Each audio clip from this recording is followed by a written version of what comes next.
cha. That's your chili, that's your cha-cha. Buy the chili, cha-cha, cha-cha. Move your body hot. You got to know the shot. Blow your body, shake your body hot. Buy the chili, cha-cha. Buy the chili, cha. That's your chili, that's your cha-cha. Buy the chili, cha-cha, cha-cha. Move your body hot. You got to know the shot. Blow your body, shake your body hot. Buy the chili, cha-cha. Buy the chili, cha. That's your chili, that's your cha-cha. Buy the chili, cha-cha, cha-cha. Move your body hot. You got to know the shot. Blow your body, shake your body hot.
Samoa, le nu'u o te nofo ai.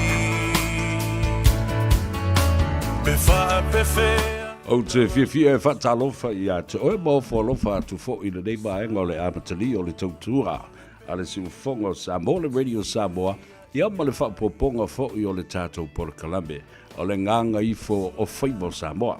Ma malulu atu sa ngā lue ia insinia. Ina ia whaama popo ma ia matango fia le tātou Porokalame inisi o tātou masini. Ina ia mawhai o na sila mai I tawhai fia o le rarorangi. Ia maua le lei mai fōi ia tātou leo matulanga whapena o tātou malo. Ia ma tātou whasalunga lava ina ia whaalelea a tini. Whatalofala ia te oe o le o sfuma le 5 minute o te elei tū lai wha. Whapoponga fōi le nei o le nganga I Faiva ma lei a taua Severe, naurua ia li I Severe Al Harrington Level. Ia e mai se fōi o le tātou Porokalame o le malu I whale. Steimi whaatasi mai fōi le whale tua, ia e mele palamo, ia manisi fōi o tātou malo. Mawhai ai o na wha malmalama ma wha pula a tiri I le tātou atinu, ia le tā ua tele o le nei Porokalame o le malu I whale. Ai, e se taimi wha ua watu le wha tālofa ma le wha whiloa o lea o tuta le sā o le fionga le whaletua ia e mele palamo. Ia e wha tālofa tuai ma le nganga wha aloalo e mele ma lole o na sai ma le lava pale fōi I tiute ma Faiva o le nei aso ia e maise fōi o le o tātou taunu umai I le o ngā tutonu ngā le mu o le mai aso. A lole sai fua manuia a fio maia le tā Porokalame o le malu I whale. Ia, patalo fats fo ilo fionga sabea ia ma lo fo ilo soifua manuia. Ia ma na ia mai le la e li ma la ula fala le le fiafi.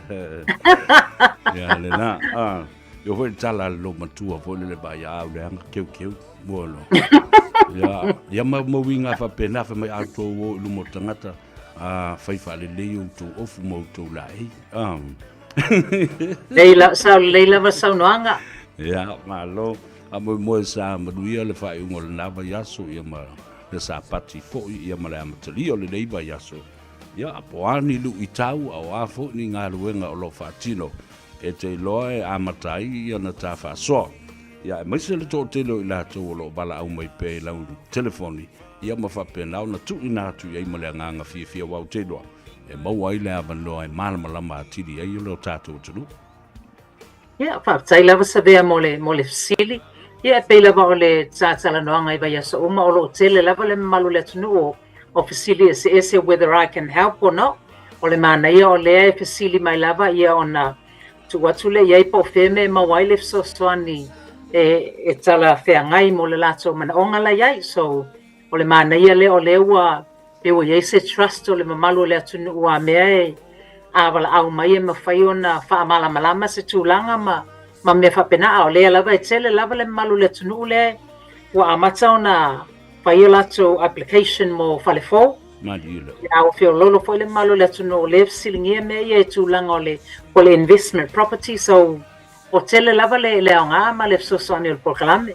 O le matua I fale a onga tā ua lava lea tā te whasoa I le atunu. Maua I le malamlamba anga. Malato iloa I foi. E mo ia le whaingata. Ai te tau ona malamalamba I au wala e uia. Ia mai le stepu, lesi stepu. Ina ia mawhai ona saonga le mu ia tonu e whai o tupe maua, o tupe whaalu. E wa whaatūlanga le lei I se au wala mātango fie. Ai whaingo fie I foi ona malamalamba ia le tātou atunu. E iai ia le upu lea sa tātala doa I foi. Ai mana I foi le toe whaamanatu pē I le atunu. O le ale mea le ta o le equity o lo ua I lunga nei o lo fale. Ia, mana ia tele le fasile ona o le taimi nei o lai tele lava le mamalu le atunu, level au mai lava. Sei whaamalama mai lava po o le a ele mea tate whaalonga I o le equity o lo te fale. Pe whaapepea ona, how do I know e se equity o lo fale? Ia o le equity po o le whaaperetania le a o lona winga. O le vaenga le o le fale o le wa oune oe. O le value o lo fale a se whaata ita inga whape o le value o lo fale e fitu se la wafe I le taimi nei. O la iei sau mo kesi pe lua se la wafe. O le ese senga la le value o lo fale I le makesi I le taimi le nei. Ma lau mo kesi a whape I sau mo kesi o isi taimi e o la e whaonga e tātou le fale e whai e se tātou second mortgage po o se personal loan for olale alai secure under the home. Ia mantua a whape te whaonga ina lo fale e secure ai sau personal loan or a caveat on your property with a second tier lender po whatever lava le tūlanga o ia. Ia o mea uma lava lea e alu I lalo le fale. So a whape I sau mo kesi e lua se la wafe o la iei sau personal loan pe 5 se fulu afe lai secure under the personal loan. Under the property. Ia lona winga o le value le fale fitu se la wafe. Ave ese mai ai tā lafu ia whaonga I le fale secure. O le ese senga lau fikas ia lua. O le equity na le ona o po o le value na o le fale o lewa own lava e tātou. Ma lo tā ua tele la le vaenga na po se whaamamna manga o se vaenga ua umara tutongi. O le fale. O e te le atu nei lo o le mea lai te toe te tauna wha o ma a la ua ta ua le mea lena o le equity e mwhai una toe whai e isi fuafuanga po se second mortgage po se whai e isi renovation po se sleep out e po mea umalawa whapena ia ta ua tele o halani a wala e mwhai e ona wha au popopea ma build le equity o lo fale. Mana ia tele foi le fasili. E whiololo lava vaenga e mawhai e ona whaape whaopopo pe whaatele ina le equity o le fale le e one tātou. Ia ole me mua a vabe lava na wha uma le tātou mo kesi. A vape lifi lunga o pe meni, pe pay lump sum payments pe amosa po ngesi. O le reducing a lava le tātou mo kesi po le wha vabe ona reduce le tātou mo kesi le o le bank. Ia o te le fo ile o le tātou equity le vaenga. Ia o le si vaenga me whai ana whaopopo iai o le any renovations. Ia whape o le uto e whai ni tātou whaale leing o le whale or we build a sleep out, a deck. Po alava ni ona whaale leing o whai I le tātou mota. Ia o mea umalawa ia e eri lunga le value o lo whale so maybe sa ai le whai le renovation o le value o le whale sa fitu se la wafe. Ai le renovation o to e value wa iwa se la wafe. Le tātou mo kesi la e pe toru se la wafe I o le walu I lunga le value o le equity le wa o ne tātou. Ona it's based on the improvements le wa o mana whai. Ia o le si foi vaenga pe a wha pe a foi. E mawhai ona whao ngā fo i tātou le tūlanga le o le I want to lump some payments towards the mokesi. Man tua fo i isi taimi a float le tātou mokesi. E mawhai tātou ona pay off le vaenga le I vave ona reduce. So not only increase ka ko pe mengi, e mawhai ona whai le lump some payments towards le tātou mokesi I reduce ai le value le o le banki ana tele ai lava le o le vaenga e a foi e o ne tātou a pe fo le to bills a deck or sleep out or improvements o malava le e dai le value ma increase ai le tātou equity le fale. Malo tāua whaaftai le whaababla mai no le matau pulea. Now, what is the maximum equity that I can access I lo fale? Nei e le sili. Ia man tua foi o le bank. O le maximum amount lava ma whai le bank o nau mai ma oe be provided o le ma whai le tātou tupele maua po le income on sustain and we meet all the other parts of the criteria. O le maximum me whai na mai le bank e valu se 10% o le value. Right. It's a tau lava na ia I le bank le lua se 10% equity as part of their security o lona winga. O le alava le value o le tātou whale la iai. O le maximum lava me whai le bank ona consider e valu se 10% le equity e mwhai e tātou na whaonga.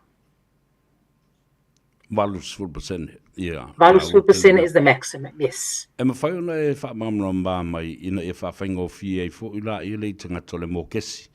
Or otherwise, it's the principle fo lele o le loan lena whai. Lana winga la a tutongi o la tutongi whaatasi a le principle lena o le loan. Whaatasi ai male interest rate I lunga. O le sa o lena. Ia, a fo I ole e iai lava structure ese lona e mawhai ona pay le principal mal interest, which is obviously ole recommended option le. Ole mea tā ua ole whai a tātou pay meni ia vave na reduce le principal o le tupele ana na no mai a tātou.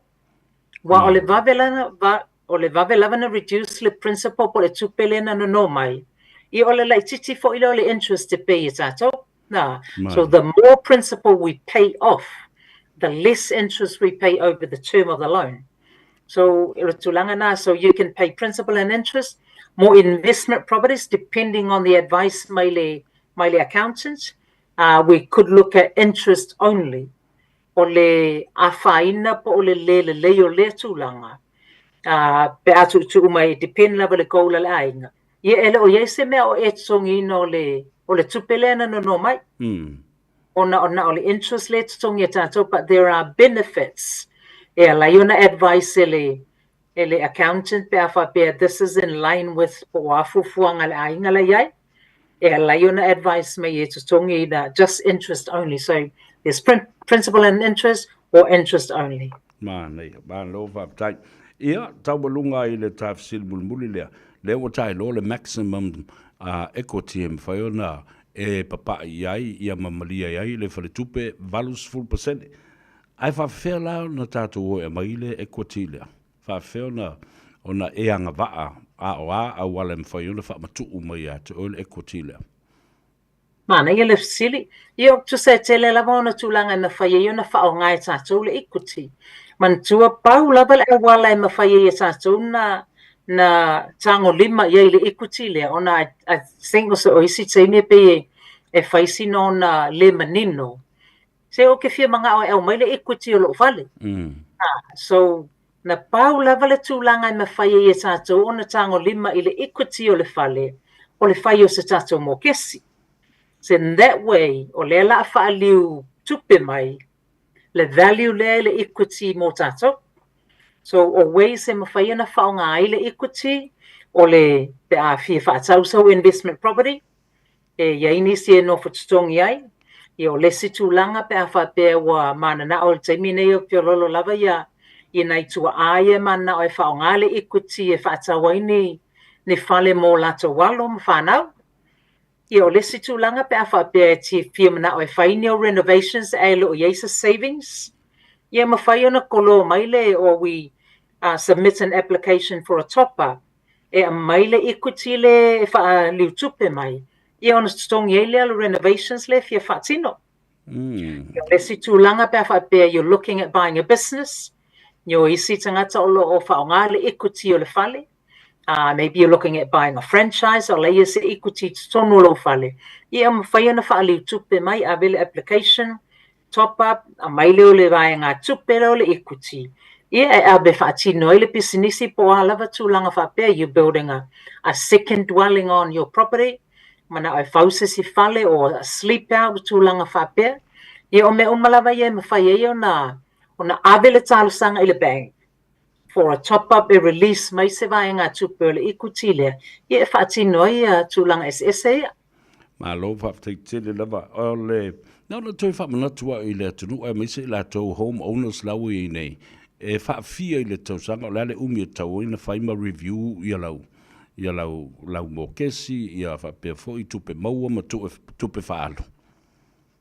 Ia mana ia te lele sili o le minimum recommendation na mātou ia peta i tasi le tau sanga. Ia e le fa pela o le atu uai wa o isi o le isi malu le tunua me pia ini la tō pōnesi tai ono māsina mamaua, or maybe your financial position has changed, e mawhai lava on a review maybe every 6 months. Ti tila pe whape o la yeini tātou matati ia lai fia sila ia i po no whatino le tūlanga. Ia o le minimum lava, o le tasi le 1 year, but it can be done earlier pe whape o yei se mana o mea o po your situation has changed.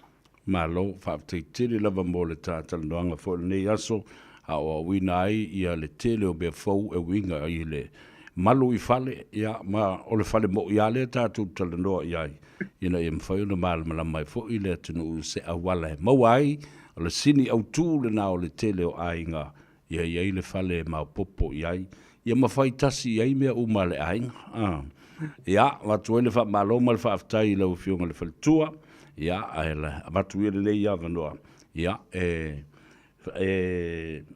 ta bolunga mai ai oe ia le ta porkalame ia ma fa mri ai fo i le man na vo nga luenga ale tunu ile le yaso ia fa tele lava severe ia malo lava fo ile o fonga le tunu ia au ona pe le radio Samoa wale fa mala mai no nei tūlanga i le malo le tunu ia ai lava se fsili ia bili mai o le o lo fitu valu tolu fitu valu fa valu o ia manuia tele le o ilunga le awale tele ia travel safe ia le fale faile meta usami ma maua se malo longa fi le mo le fiafi ia soifue ia Whaafteitele e mele ta whenua i fo i lea vai aso se whaapoponga le tāpulu kalame manuia malolonga matali ngā sua ia e mai se fo i o le mānawa i o ngā luenga ma le ngā Gagaifo Faiva i le nei aso ai whaasoifua ia. Ia le nā Samoa ua mai a tuaile talanoanga fo i o le whaapoponga o le polo kalame o le malu i fale le fale tua ia e mele palamo e te maua i le telefoni o le o lua fitu, valu tolu fitu, valu fa, valu o lua fitu, valu tolu fitu, valu fa, valu o. A leo wabai atu, o leo se e mai e si o tua fine au le la le tele, le tamaita i o Taralina, i le nei fo i vaenga o le fiafi. Ia o le malo fo i lea le tātou polokalame o le malu i fale. Ia whapena fo i ia le faletua ia e mele, palamo. Ia au te whaatalofa ma le nganga fifia, ma le nganga whaaftai ia te oele te mai. Ta i Taralina o a mai, ia, whaifosi lewa ta tele i toe wheloa, i malau lua fasila whai, ma lole sa i fōmanwia.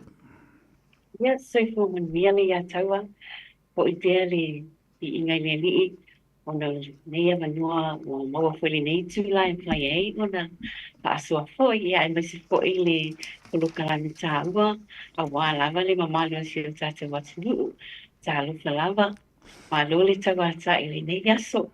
Ia, a tā lupa fo i le pa ia manua malu a sio tātou watunuu o long whai o le maua mai le nei, pa tāla nuanga, ma lole soifua sa mea. Ma lole fo i le soifua, whaftai fo i mo le teimi wau te loa, tele le tā ua o taimi mo o tau e whaatino i ngā ruenga a wā e tau te whewa e hanga i whaatino le mea mana o le tangata o lale tua i ngā whale a o whele no fuanga ma le location.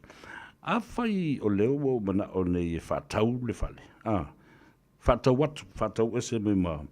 O alisi o kos fo i e te mawhau i ai o leala a fia i le mele tauona e mawhau i ai. Ma whaatulanga i ai ia se sau polokalame a o le i whaatau ina e se atu le whale mai a te oe. Mangheoi fisili le ia taua tele ni nā fisili. A Faiva e mawhau le a whatau. E se atu lau whale. Ia boss lava e te tau na i mawhau i ai. O le tau le agency. Le a whatau ila lau whale. Ia legal fees o lo ia i te tau lava. It's a must to have a lawyer. And whai o na maia lau whale.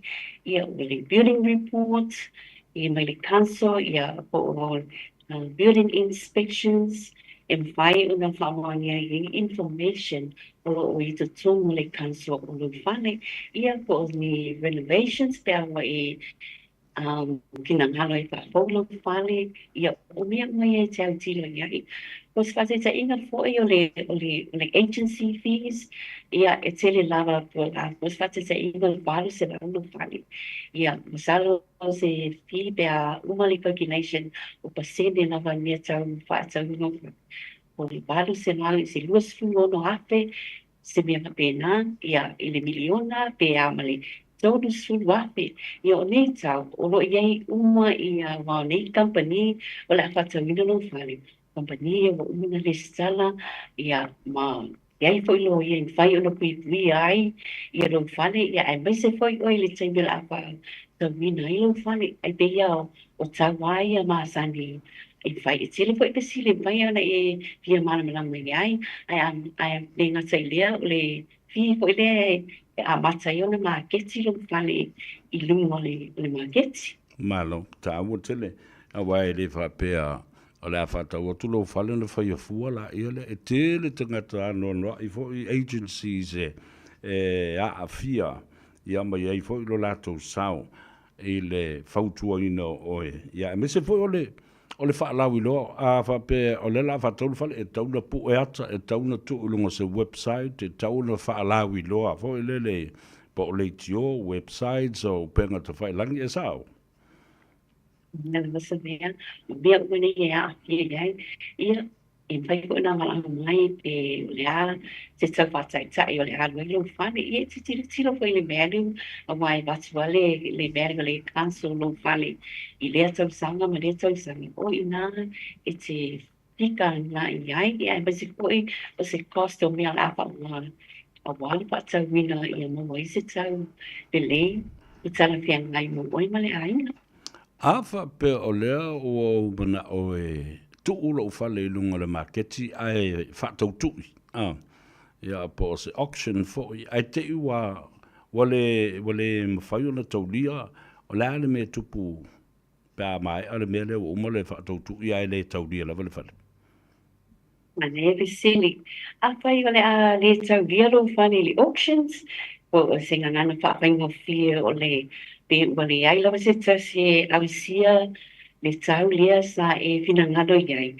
Ia ole a whaawau pia le marketino lo whale i le tolu spulu, le tolu masino, that means 90 days. A whapea e o le tau lea i whai lawa na marketi pia lo whale se ia o i le asolea na saini ai le contract. Well, e a whapea po i wo yeise tangata, wo yeise o whaina presenter ia oe o wale whatamino no whane. Ai umale option, le option 2 la lea e masani on tātou tala nua iai. E whatamino whane until 90 days. Oh, right. Ia mana tua la a whai o la whataulo whale e tauna whai ese whea ngainga. E maarienga.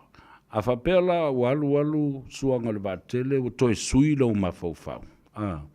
Wai le mana o e whatau le whale o no nisi lava mafuanga. Ia ora toi alu ese le whale ma le maketi.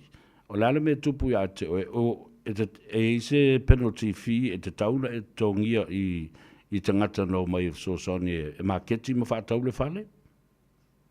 Au le tele fisiri le ia tago e le hise fi e mai una e sonia in agent o le me tago le tauna i le me tatu tangata. A Faiva e na ala vai withdraw lo fale ona o ni fuafuanga foi main reasons i tau le ainga ona fai lava ona withdraw lo fale van maketi.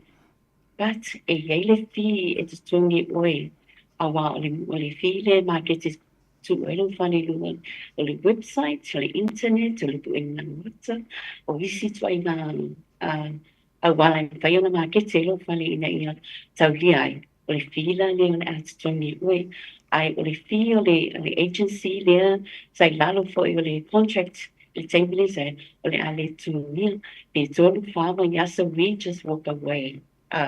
Ele ai se tau o le ngaluenga po ilea ia o ina po i loa i po i oe le tūlanga o lo i ailo whane ia ma se tele po i nea o ngā e mawa i ai a wā po i le lumana i pe wapea toi au mai tu a wale stau sanga pe le ase si fua whanga i toi whai pe toi whane le ia i ni mea mo toi whane le i whane ai le eise pi a le agency e toi mi pau lava o le fi o le marketing, o le fi le tu e marketing le whale le taimi ai le i amataina le open home i e po mi wapena.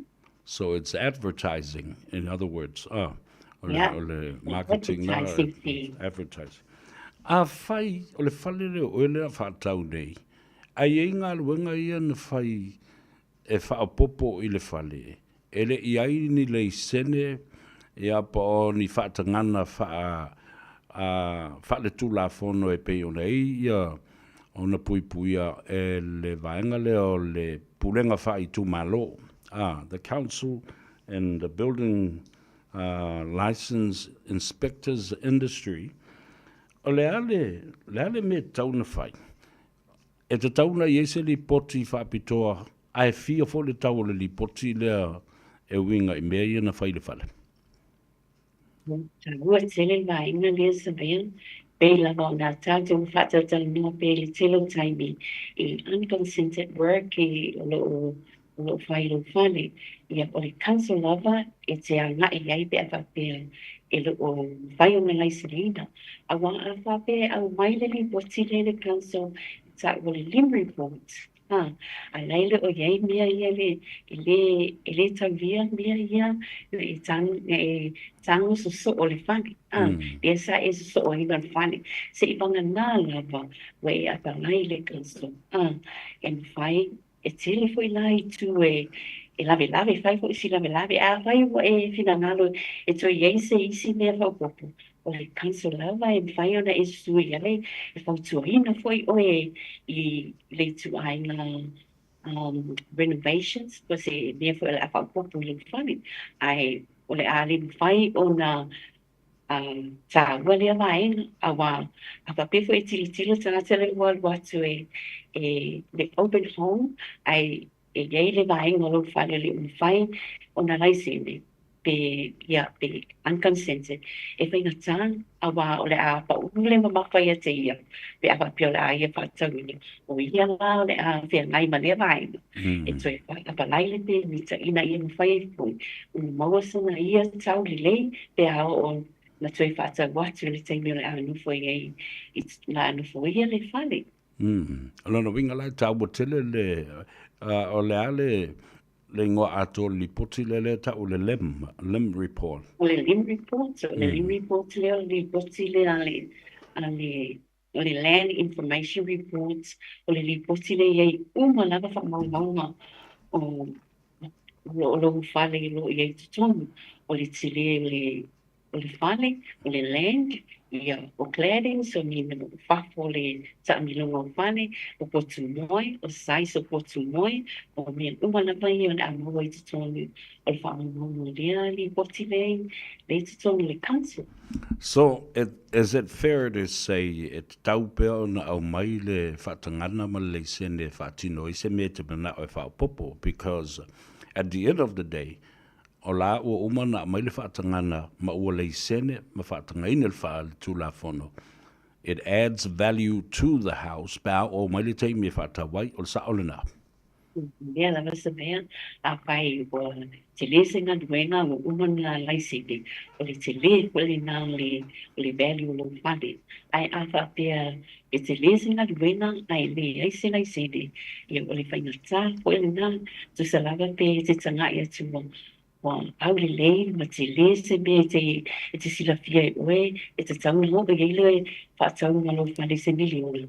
Ai a pai e le o pe ni tā ia tūlanga ia, e pai lava si lawe o le tu, ia ai ele i tu ina le whai i luwa marketi ai whapea o lewa ina unawa i tau tau langa na a parai le council ai le i whatamina lo whani. O lona winga la, o le ale tiu te a outou, lea o le a whatawina le whale, e te tau ono outou i loa mea malawa ma ngā luenga po le tala whasolopito o ngā luenga na whai o le whale, a ole i tui nātu i lunga le marketi. Se mea tala whengai, lou si le fia o nei mea uma? Pesa pea, iwe, ringa luenga le andi HN wha amaunga, ai le i tuua le pale lunga le marketi, o ranga luenga le te tau ona e ngaramalama, i tūtino uma o le whale, ia, iei fo i mea o lo fia whare leia, iei mea i lo pengita, ia, e mai fo i le liputi, o lo nga luenga fo i lea, a whape whainta na whaasoa le ona. O la unga luenga o te alisa o la mai le council e whapsa ngai e au mai le lipoti o i nā e au mai le lipoti ona e awai e le si ona e whaingata ona ta mai e te oe le mea vai ai o oe lava i whatau whali i eilo malam le maanga a tua i tutuna i whali i whaifo e ona e whaasoa i le ona e winga i tu awa e te tau fo e ona e whaasoa i ai la tau lo o ngā solo mai e wa ai lau whale ina ia aua i aine awai e lawe a fo i mātou e eo mātou sala i tū la whono o mea mai e awa mātou wa o ngai pia i le telo o māsina ese e updates mātou e le council le tū la whono a le loa i te tonu i mālo i e te tau ina e sila pia umanei mea a whapea roi e whai ona li poti oe ia e abe ese lo lai sene e tele tu langa le a pia iai ia o le tele for your agents i lo wa ulia i loa le faso i le whai ona la tu tau i natu i te mi ona le ai e mana na o ia bagen tau lia le whale get their permissions and run with it out. O le tengi wuli la ia o nga lo whai lea ai me se lava ia mai o tātou tangata ina ia malama nei i tū nei ina ia mawhai o na fesiri pia a whapea e lo se agent Samoa lo ngadue i le whali lea wa e sila whi wala au mai seisi o mātua wa i whai o na whaasoa i lau oe lama ngana a wai telson mai te malama ingirisi ia aole iai ia mea mātua te ilu i whai o na whaasoa atu ina ia le leile mea ngā i lunga, e ai mai se fo ele ni mea tau pie, e vai lava si tau tā o nei mea o whare. Ia, malo, whaftai te le lava tau alina, whaftai fo i le naunau pea, pue maua i le tātou ngangana e mwhaona so sani o tātou tangata, ia ma wha lama atiri, o te loa lai whalongolongo mai o antis o alufa pale ma anti pue, a wai komeni mai i lunga fo o le tātou pola kalamba. Ia, meise, o le whato a o toi fo i mai, sa sisi atu le tātou ai ngai Samoa. Ma wha ma vai atu ia anko mispusi, ala e manuia mea uma i lo tātou ainga. Mai lau telefoni, whaara ilo lau telefoni o whaafongafonga ifo le atu noo, e mwhai ei o na wala au atu ma efeso sani ia i nisi me ta upu le whaatau wina, whaatau ese atu le whale, ma le whaatau mai o se whale. Ia, whapei telele ia taua Whaptai Radio Samoa, e le uma le fia tau tua ina i o tātou tangata, ai mai si o tātou atunu. Ia, whamangalo pe a whai o sasi fo i linga ngana, ia, mai se la u patawa, ai o lau telefoni o le o tasi 021-077-3973, ia olo tasi o fitu tolu viva fitu tolu ia o le emaili taralina.johansons@professionals.go.nz o le numera le ofisa I mawaiai au o le oiva 2 ono tolu tolu tolu. Oiva 2 ono tolu tolu tolu. Ia whaataitele lava le a taua modo o manua, mani mea tele lea piapi, ai maisela whaapunga anga Samoa. Alo whaafteitele lava ia te ole tua whine, tā whenua I pēa, manuia o Faiva, ia male mana vai o ngā ruenga leiva aso, ai whaasoifu ia, alof te lea tu mo oe male ainga, tātou whenua ai whaasoifu ia. Ia le nasa abo, tā walu ngā tuai fo I male talanoanga, male tamaitai a Taralina Johansson, ia, o se tasi o tamaitai o lo I ai le mea lofa, whai o na talanoa ma whaasoa ia te oe le tātou ngangana, I le wha maoni ma le alofa, ea, ma le whai o le mea Samoa, nela nā e mita I le nganga, ono o lo I ai ia tama whanau o Samoa, ia li ima tamaitai. I le industry lea, po le matanga luenga lea, o fale e fausia, o fale whatau watu, o le whatinoina o whiutunga inga ma fale tupe. E maua mai ai le tupe, e finance ai le whainga le fale. Ia nena au whafunga, ia ese atu le sunga a Thomas, o le sunga a Matt Luatua, whapena fo I le fiunga ia le malu, Bob le malu, ia o le fiunga I le flitua, ia e mele palamo, ia a le fo tātou wheloa I ma le tua fine, ia Taralina Johansson. Ia o alo matama whanau le atunu, tate mita ai, ona o lo lato ngā rurua I le whatinoina o nei au nanga I le ngangana Samoa.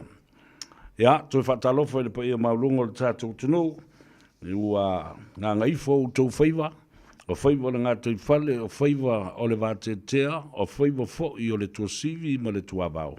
A watu le whamalo, I lo tau lava papale ma le ono sain. Ia, I ngā ruenga sa o tau ngā pāti ai le so, ia ma Faiva fo o le ki e pasi. O le Faiva o le ki e pasi, o le ki e o istangata, le se ngā ruenga e whaia. Aina o nā la le tae alu lo le pasi, oso I le vaa fo le ala e alu a ngā I wai heke. Whaasavidi ai o koe whaasavidi mai ai. Whetau ia leo o mai le whale, ma le teimi e mānapa mai e ngā rua ngā isi, ai vela lo fo I mara kukale au ngā sese. Ia, whamria atu ia tūtou runga le ala tele, ina ia saunga le mō, whetalo loa I le atunu, au nisi fo I o lea uanga I e whaile sifi pō. Ia, whatalo fo ia tūtou mō fo lo whātu, ma whamoe moe o le au tau matahala. Mātala I ngā ruenga o le au tō whaatino I le poa nā nei. Aua te whaia se ngā ruenga ele o sau I lalo o lau job description. E reo se mea le nā oi, a pēre masingi pē ua le anga I le meo le eletise po le alava, malolo le leia, vili le numera le insinia whaapitoa na le on call. Any time of the night, e sau e whaile mea lea. Ye kankang waku oe e si pakai e I fia ngā le whakari mai ko a inka. A tarofa I le, pa ia maulungo le tawhatolu le tātou whanofo, pa ia foi ma mamalu wha le malo, pa ia ma mamalu wha le atunu, ia a o pa ia foi ma mamalu wha le tua, ia na au auna tutofi whata whaita ranga e fia, ia ma le lātou tāpua inga matuli vai I le tua uase manui o Samoa, ia, whaaftai I o tō Faiva pa ia.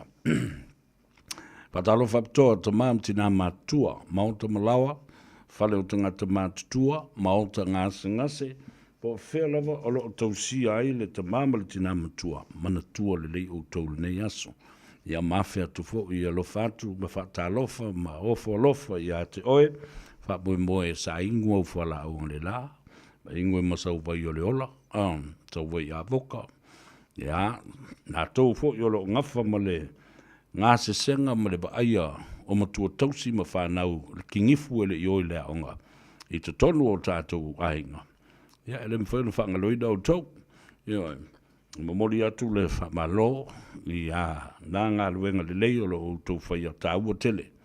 Le anga le lei, ma le baai o wha lei o wha dau laiti, ai mai silaba, i nai o tātou ta matina mātutua, pula la ngoto, ma le soifua matua o iai, ia, po whea lava la le tafa la langi o lo wha whongfonga mai ai, whatalo whatu le atou sa whea i ate. Oi, whatalo whafo i lunga le tātou api o wholinga, tātou upenga ta whailangi, le frequency lava la tau ia aleleiti o, le radio Samoa lima i watolu a mo i au kelani.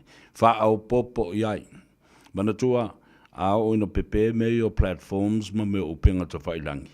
E o la le radio Samoa fitu aso le vai aso luas fulma le wha i tu la o le aso. Aisea, le anga o le leiti o e lona la leo wha vai. E tu mau pēra na frequency. Ia, a lela o iele tātou frequency. Wana ye bubul tātou frequency ele yola mai nei me o penga ta whailangi ma le Bumblebee, ma le Facebook, Twitter, X, ma le YouTube channel. Ia, ele indi nā me sa ye. Ia le lau whaapopo mai ile tātou frequency. Wātili na sila ila ia leo le tele o tangata ma businessi. We have a wider network compared to the other platforms. Ta wala na le loa ila ia lea. A ola no pepe Wi-Fi, pepe atu ai ma meo o penga ta whailangi. Websites and platforms. Yeah, o nasi ka kua viu. Lunga la le api o fōlinga leo te vavai o whaatasi bai leo so ia. Mai fōlinga o siari mai California, UB36. Ia manuia le tātou show o lo o mai mo mai i California. Isa ako la whaele tālo whalava Fortino Josefa le tua fine, a melia wha moana le whailau tusi Fortino, wa pe fōi, wa ngā Fortino ma a melia le umua mai i lunga koso la iti. Fifi, te vai whape ai se awale scroll ai le tā, le mele le comments ia si whatalo whatua ia i la tongne.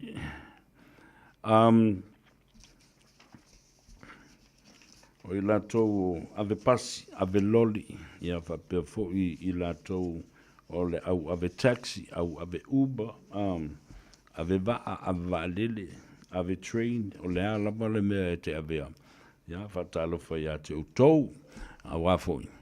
Ia o lungo le afo, o le awala. Ia milo whatasi i tātou, o meo, milo whatasi i tātou ma isi fo i tangata le mawhauwhau. Ma le popole i le saunga le mua o isi tangata. Ia, le mea lala nā e tā uai. Ia, le whaai tete, ia whapena foi i le saunga le mua.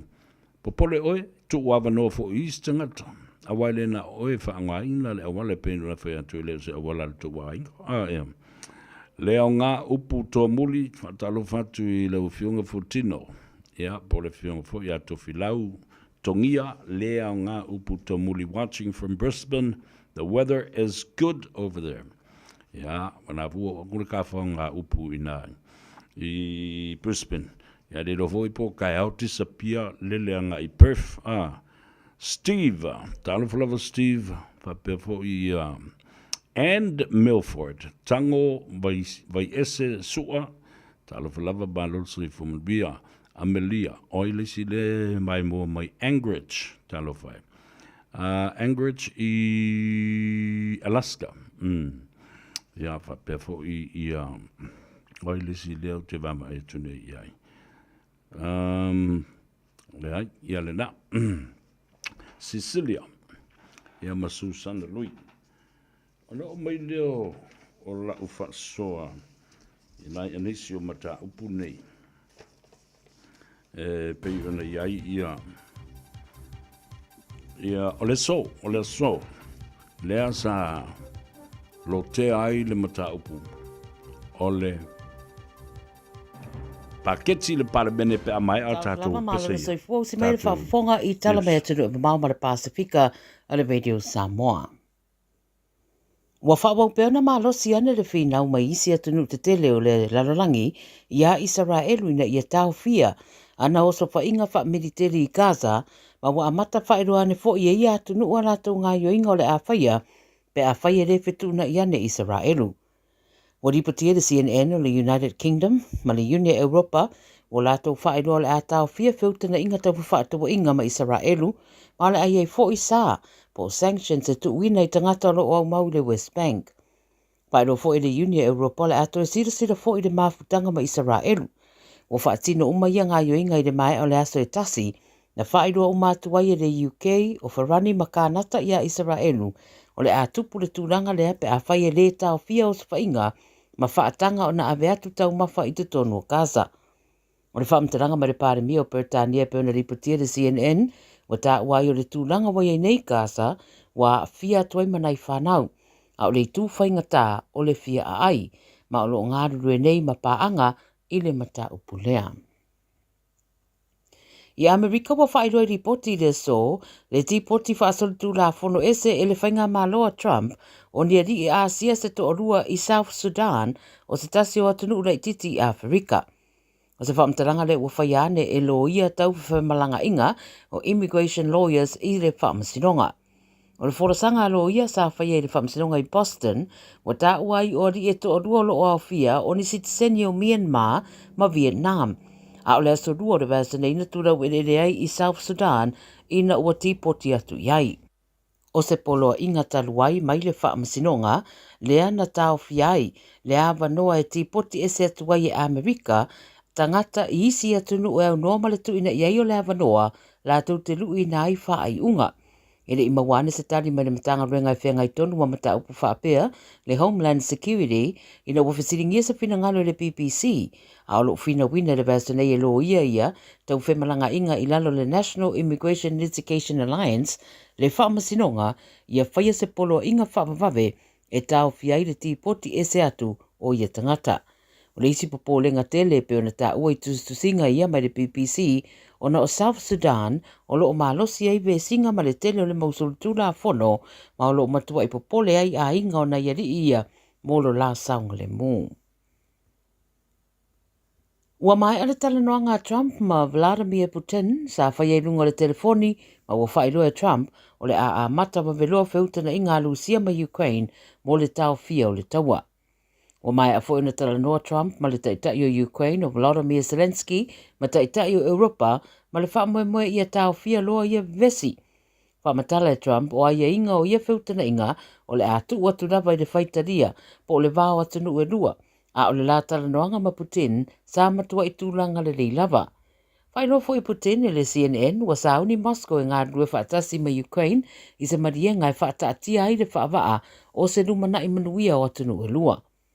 Na ia whaamanino, o le mea au na whaamawina, o le mea upito siri mō lātou, o le ave ese leo le mafua angatonu nā fua i le vevesi. O le utalia nei la le isi la asanga Ukraine ma Lucia, po o awhea o le a amatai talanoanga.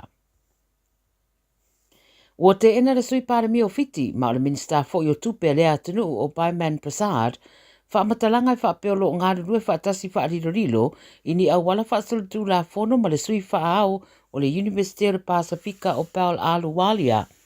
Pai mai le Radio New Zealand o lo iei nei Prasad ma le ministawa o ngā fiti o a Seri Radroro i au kilani mo le fono tangalo na iwa surui wa le pulenga o le University a lo tua ia i tua inga ia o ai a whetenai.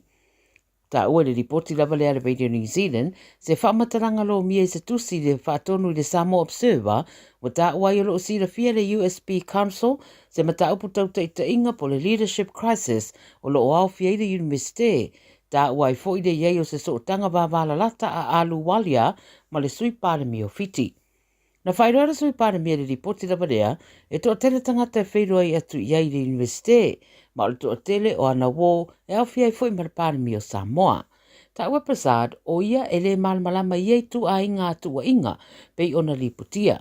O le University o le Pasifika e umia e atunu e se furumare lua o le Pasifika ma ua whairua le leitio wha malo sa whea ngai ma whaafita uli tau le taita inga ma le au whainga ruenga whaapea fo i uni o tangata whainga ruenga te tonu o whiti le tausanga le tenei le ana wha malo lo ai se taita i o le uni o tangata whainga wenga. Talamuli, o le president o whainga maloni o Kaltonia o outside ponga na ia sau noa e le tari eina le ai afu o isi tai o le Pasifika i ala tau mata upu wha porkiki wha aloto i whale. O lana wha mtalanga na whai e le Radio New Zealand Pacific i le wha manatuina o le ato le tausanga talo na mai ave singa i tutonu o le atunu o New Kaltonia le ua wha manatu ai e ponga o le mata upu e au fiailo na atunu o se mata upu i le vama farani. Na ia wha mamafa le tāua o le wha atuma wina peo le sootanga New Kaltonia ma le i tūlangi o loo iai. E mei se lawe mata upu tauta mao ainga anga nuu maporokiki ai awa le upu i e fua meo lo tutupu i lona atunu i le vama farani. O le wha fita au li lava lea ia la tau e peo na tāua e ponga ai le o le Pasifika. Na ia wha manino foi e wha atolu na pālota tangata New Kaltonia ma wha mautu wailo lātou mana na o pea i a farani. Ma o whainga wha temo kalasi e te tau lava o na wha alolongia le whiriwhiringa a tangata. O isi teitai o le Pasifika o lo ripotia le wha eroa whinangano le mata upule nei a New Kaltonia a o fiai le sa ave ma pāle mi o Vanuatu o se whaipule mai tuvalu pāle mi o fiti wha pefoi ma le Minister o Vai Papua New Zealand Winston Peters. O talaia le Radio Samoa mo lau whaafonga mai le nei fo iaso mai le larolangi ma le Pasifika manuia tele ngā ruenga o whenga ia. 24 hours a day, 7 days a week, Radio Samoa streaming live on www.radiosamoa.co.nz.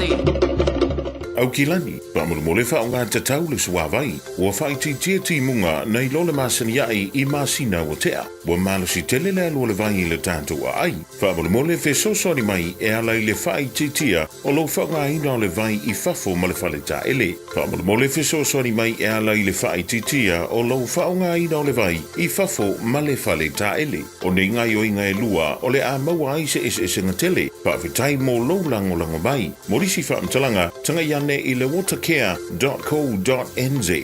Avia maua sosa, Omega Ka, Diana Loi Moa, Omega Ka, Sabale Tamofie, Omega Ka, Fili Mai Loile, Omega Ka. Omega Cars, lua selau Cavendish Drive I Manukau, po le telefoni o iwa lua fitu 5 tasi lua. Susu mai Manukau ne, Omega Ka, Umalole Keisile, Omega Ka.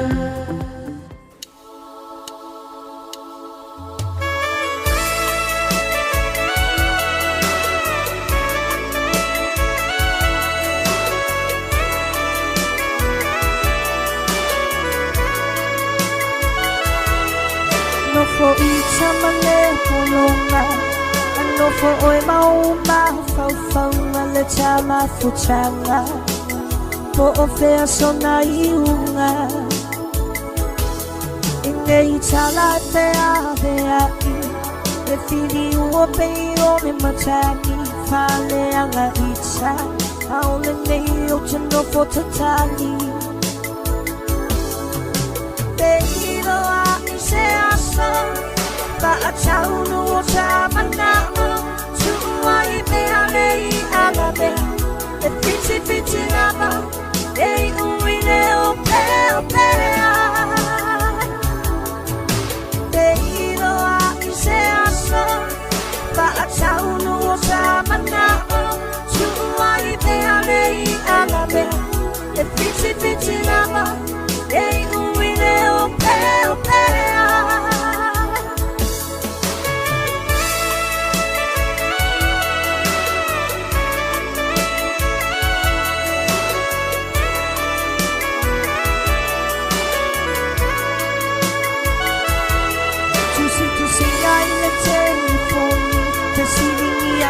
So whaamau le tātu ngā tala, se ia vanga nā leo ti.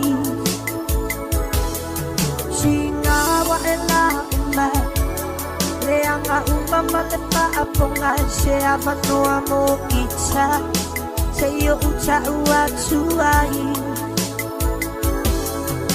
Beiro a I se asa, ba a taunu o sa manao, I mea nei alabe, e fiti nama, e uine o pea.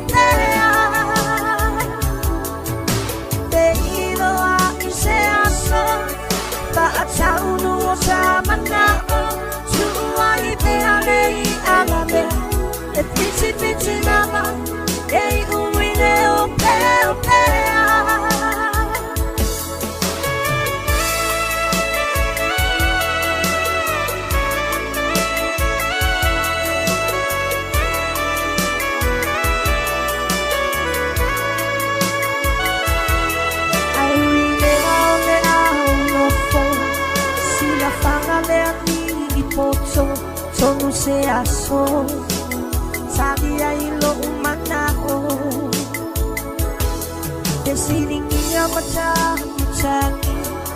Ti sanga po o lelaki Se ita umai Ya ita uteno fotatali Te ilo a ise asa Pa a chaunu o sa manao Tuua I pea mei agabe Te piti lava Ei uine o pea Te ilo a ise asa Pa a chaunu o sa manao Tuua I pea mei agabe Te piti lava Ei uine o pea Te ilo a ise asa Pa a chaunu o sa manao Tuua I pea mei agabe Te piti lava Ei uine o pea Te ilo a ise asa Pa a chaunu o sa manao Tuua I pea mei agabe Te piti lava Ei uine o pea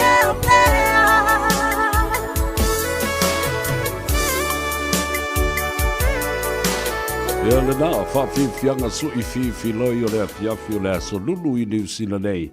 E le mānava I o ngā luenga ma le ngā Gagaifo Faiva o lea tunu whamalo. Ia le tautua whamalo fo I le tau atai. Siu whonga o le uso ia mauto tasi aswau. O aso lava ia masalo po le lima po le fitu o tausanga. O te ola ifo o lo o iai whaiwhi au tala I o le kalesia mamona. O lo tausi le matou ainga. Sa whai lea maosi ngā taulanga. Aile o se ainga e eini mea. O se ainga vai ma le mātitiwa. Ai e pei o le taulanga lea sa whai e o matou mātua. Ona sa le ini whale e no lofo i whai au tā lai o le kalesia a Jesu Keriso lau pa I o asonga tai. O na ofa tuai lea o mātou mātua. O mātua le tau ina matua I aso alo. Leu tele iopu intia. Malo mātou tina matua I ani vanga. E le teimi o teitai ia le tau ina o fitse manu mali atoa. Malelo matua o alisa. Malelo matua o tala ula. Malelo matua e swafa ia le alofa. Muliumu tauti. Tangata mātutua ia la whaavaina le ekalesia. I utai vai vase. Le ta ua nei o nā vu, o le warota nā vu e emo ele fetu. O no fatuai lea, e lua me nei sa osi taulanga ia mātou grandfather ma le grandmother. Mātua o mātua. O le whai o le whalau o le whamanutunga. Ma le au maia o li matamai tai whaiwhi au tāla I le se whalo le kalesia nofai e tausi o mātou ainga. O te ola I fola, o iei whaiwhi au tāla I lo tausi o mātou ainga. Ai la malatamai tai, o Jeanette as well, sister Jeanette as well. O le tina tonu lavalina, o le uso ia mauto tas. Tā tausi I e o mātou, mātua. Mana nofo I lo mātu ainga, umale nā soa, ia ngā iatu o maile si soa, soa whaiwhi au tālai. Se ia o lava I le vai teimi, na suia I lo le polo kalambe a le kalesia mamona, ua whaia lava ia tamai sleep outs fo I le tutonu o lo toa il mea o lo iai I le whalesa. Ia le tā ua tele wa mai fo I whi loa I male uso ia mauto tasi, mau whamatala iai. Le mea sa nofo I lon tina. Ai whai mai le tala mauto tasi. E nofo I nā lo tina. Malana soa ma whaiwhi au tālai. Ma avea ma whaiwhi au tālai. O iai I le au whai pese a lo tina. Ma ona uso. Sa tau o le so alo sisters. Ioe. A lo tina. Ia so alo whapale. Ia whapena foi lona uso e ngoi a lata fale, o le si fweo no uso e ngoi a Katerina, Auntie Fale and Auntie Katerina.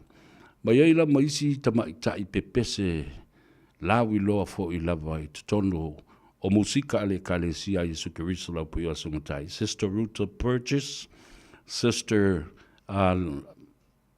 Olepa Enderman, Sister Fa'ana Wiley. Ele mo foi na ngalo ia te wa o ivo I pese lo matua ia le o matua foi I langi le to tele fo ole au foi pese le so alo sisters toi o le matu tina o lo toi nei so alo fa pale mata o le alofa o lo toi a o ina sa o fo I le ta le ni o le musika tate filo ia ina I mea na yo antismos yo matu tina ia la tu pese a o ma la tu pese ai ia le so tangala na lua toi fo la ia leo le tabai ta Jeanette Aswau a o foi ala na bisiona ma fa longo fo I pese na yo matu tina matu tua ia la so I fuas yo matu tina ia ma o lo le si tupulanga to a tele la le fa la fua o ia nei ia I lo pepese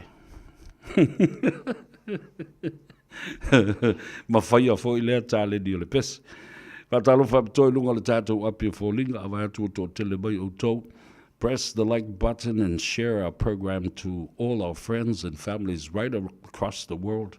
Ia ma I dei fo I New Zealand tatou I Samoa to tele lava. Ia le mamalu le atu no whalongolongo mai Samoa ma komeni mai e o lava I tuile ma manua.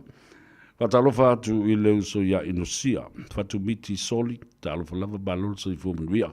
O leu so ia Mussolini whaalupenga mangele, whaatai le mafuta mai, o le tuafine ia sa sali tulima, ia whapea foi ia fianga vale. So o whaatasi and Maureen Tufele, alo mai mua mai I West Valley, Salt Lake City, Utah. Rose Tupa Italo Valava, Colleen Torrea, whamai o Pauline Bentley Sene Hunt. Talo fai malole so I fōmen ria. Ele nei foi vaenga o le tutua le si ufongo Samoa. O si vai maunga Jesse. O si losa rosa se umano. Fai mai talofa master le ataua. O fa talofa atu o mātou nei o lo o I Paris. Okay, I fea, manu rewa. Alo tu mawai atu leo so ya Mussolini. Fa lupenga mangele o lo o se alo le tunu o lo ngalue ya ma yelo na ainga ile tunu o Malaysia ya fatalo fatu li Mussolini fa mo lo mo o loso ya fa pena fo ile ainga ya mangaluenga ua filifilia ma tofi ai ia la sunga mo auto uma o alo mata mafana o Samoa o lo ia I so se tafa o le lalulangi. Ia ma wha ngai au tau taleni mga aluenga le lei o lo tau whaia. Hatalo fatu le tau whine, Kalameli Alipia, ma lole sa I fua Kalameli, ia o ele ta telefoni, e fiso ta I mai ai, ia ai mai se o le sunga sulita, watching you from Northern California. Hello, tai. Steve vai au, Emma vai pua, ia ma amitua na I fatu tulanga ia sa talo lava malole so I fomduia isa ako ia va perfo ia le o junior ia ma le so ia pa fune ono mai le o tala no ele mata upu le na nginga le so nafi awo wo umole tatu le tatu por kalame ele mata upu le e winga e le Palestine o le tātou asoci o le JAWS po o le Journalist Association of Western Samoa ma le maenga whapeo le na tau fia I leo o le mea muamua e tauna whasao ia whasalunga ia mahala leo fo I po ai lavo lo whaia lea tulang le mea muamua o leo whamaninu mai nei e lei lokaina ma tau fia po o se tulanga alo ia ole arrest. So she was never arrested. Langi Kirisoma, the president of the JAWS, Journalists Association of Western Samoa, was never arrested. She was just being asked to come. Turned herself in. Ia mawhapena fo on whaia le tūlanga o lana whaamatalang. Ia mai talia ina ia le morianga ua tu ina atu leo leo. Le foi la o talia le whaamsinonga. Ia le morianga lea. Ma o le aso luas fuma le wha o le masino uni. O le atu la ia le tumaitai. Le mata upu. Ai, mo le sila fia e le atunu. Nā whaila o susu enga le mata upu lea. Ia ma fia I foi ia sisi tamaitai whaasala lau. Ai, o le memoni lama. O le tala na tūsia ele fionga le tamaitai prestene. Ele ai se tūlanga whapea na whaaleanga ai se tamali anga o se tangata. Au le tangata le ta ua le tala. Ele iloe ni tangata. O le tā ua le bata upu leo tala no atu nei.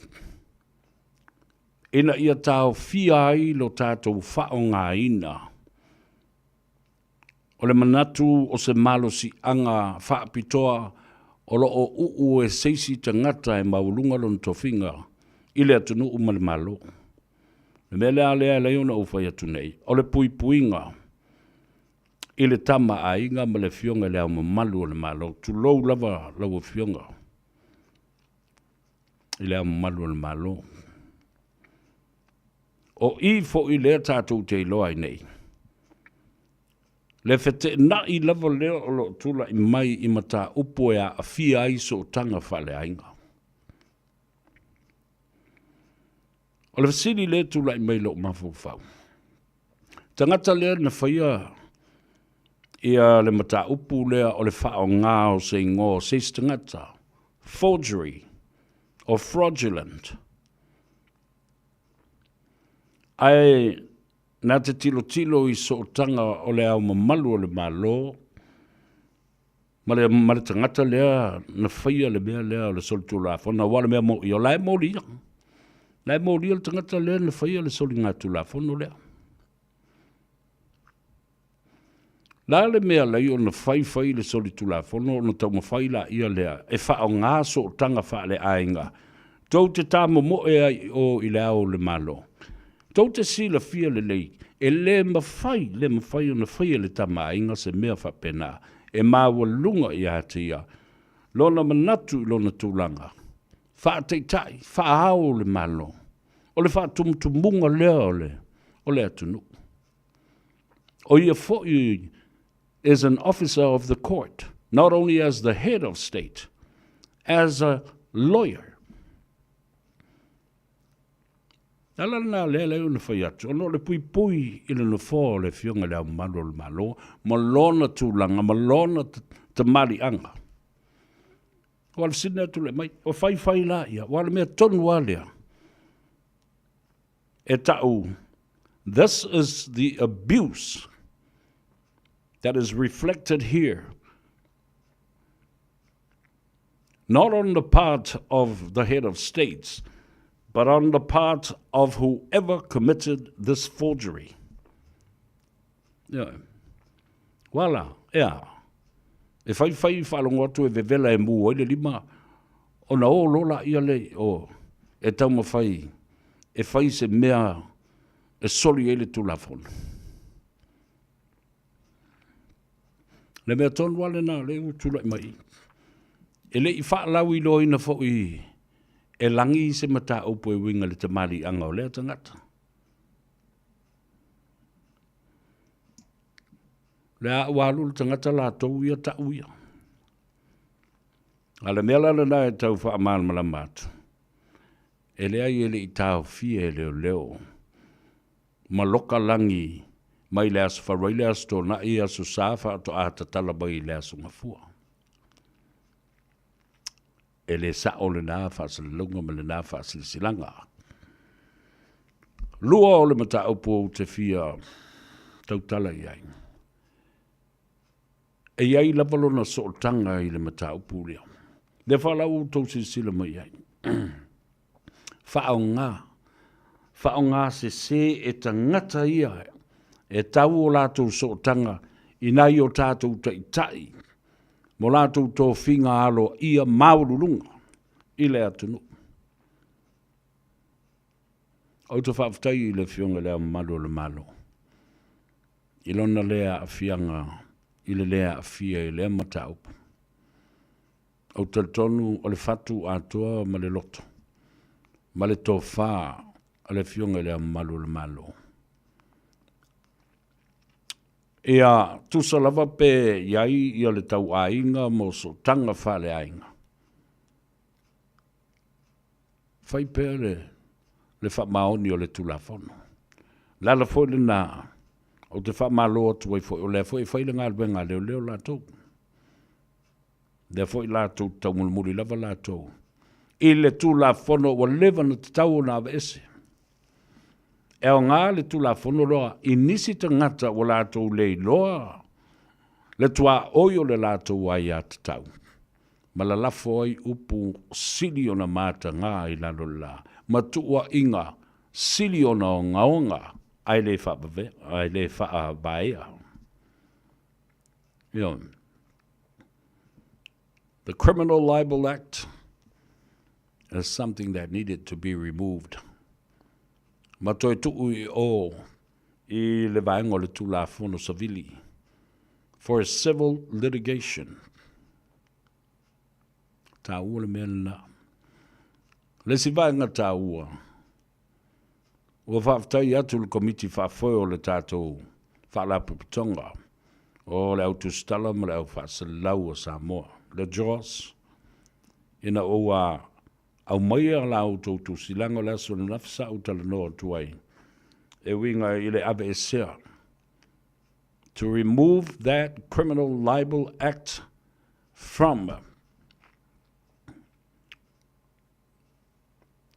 mai le whainga whaasoli tu la fono lo iei nei. Awa e o mali temili nei. Ua tau fio ai ma tau mi ai ia langona ma le sao le tonga. Freedom of the press, freedom of speech, freedom of expression. Le ngā ruanga lea leo tustala ma leo whasarara. Le mea leo iai. Ua alu whaasolo ato le mea leo iai nei. E a tangata alo ia, they are journalists and broadcasters. Ala temile nei, anybody can make a channel. And anybody e le malama na o uina i le tula fono o whasalunga matustala. O le nā lava o atangi ai.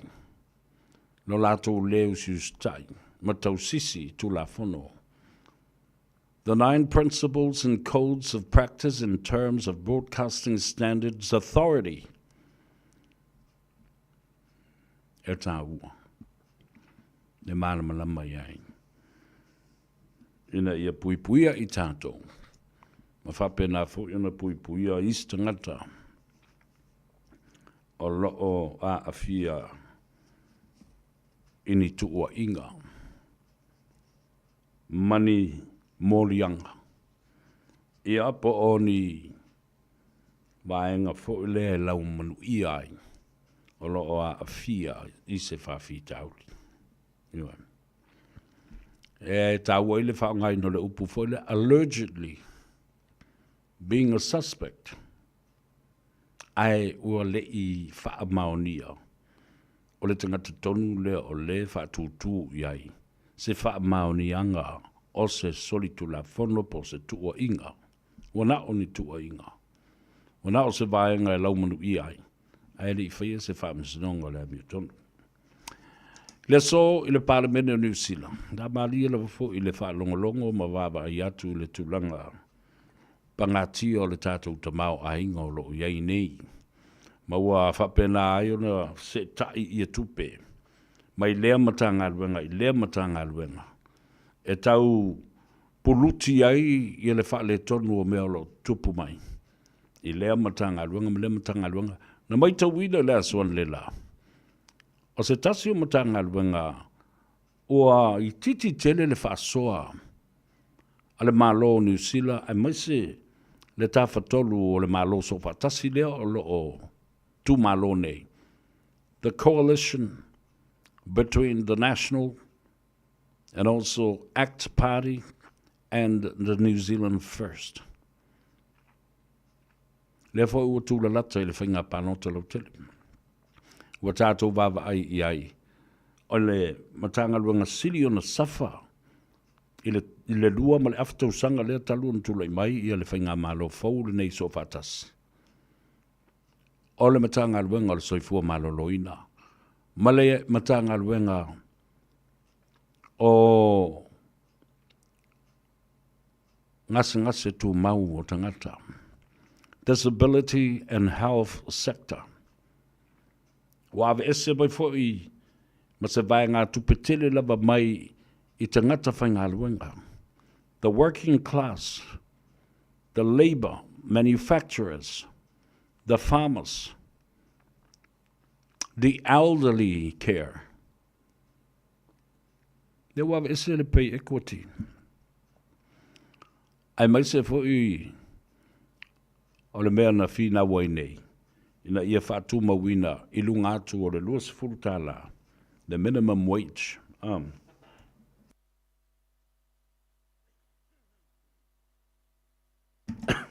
Se tātou taladoa te isi.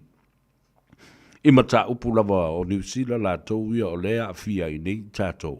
Nanga le tātou te nofo I nei. Wa tele in tātou talanoa I Samoa, kau ke le ungofo I Samoa. Si kako kalangoa kasi foi kako I mea le nei tunu u. Maona tu la fono. Lea o lo o li po iai. Lo sa o tonga. Ma lo sa o tonga. O lo tātou ta mau ainga. O ava noa whainga luenga. O a onga mo a tātou whanau. O le soifua ma lolo ina. Mo I tātou. Nea la o te whai atu ai lau tala. O fo le teimi te tawai o na toe tō manatu ma toe sila I le whainga pānota a tātou I nei. E se teimi tātou taladoa I winga le pānota Samoa. Ai te tau o na tātou toe taladoa ma whasoa I le pānota lea o le asau nei. O te tau fo I o na toe sui le whainga malo New Zealand. Lea o tau sila iai. E te tau o na toe whatula I mai le leipa ma ia toe tilo I mata upule nei. Ina ia toe au maia and reinstate pay equity. The minimum wage. Wai le se au ngā tātou talanoa I mawhasoa I mea porkiki a Samoa la tau ele mawhai, ele nei. Ai, e tā ua le tātou whasoa. Ma malama I la wai a tau. Le palota le nala sau. Sau whai atu lava I le tamaitai whai pule, Carmel Sapoloni, ia whapena fo I Lydia Sosene mai lato uma, le fionga ia maunga. Sui whai pule uma, o le Pasifika, ai mai se Samoa o lo iai, I tutono o le palamene I lalo o le whaamalu ma le pāti whai o le leipa. Wa te tau o no tauto e tāpena. Ioe. Te tau o na toi tāpena, ua polonga ma mawhatia lea tunu. I le teimile nei.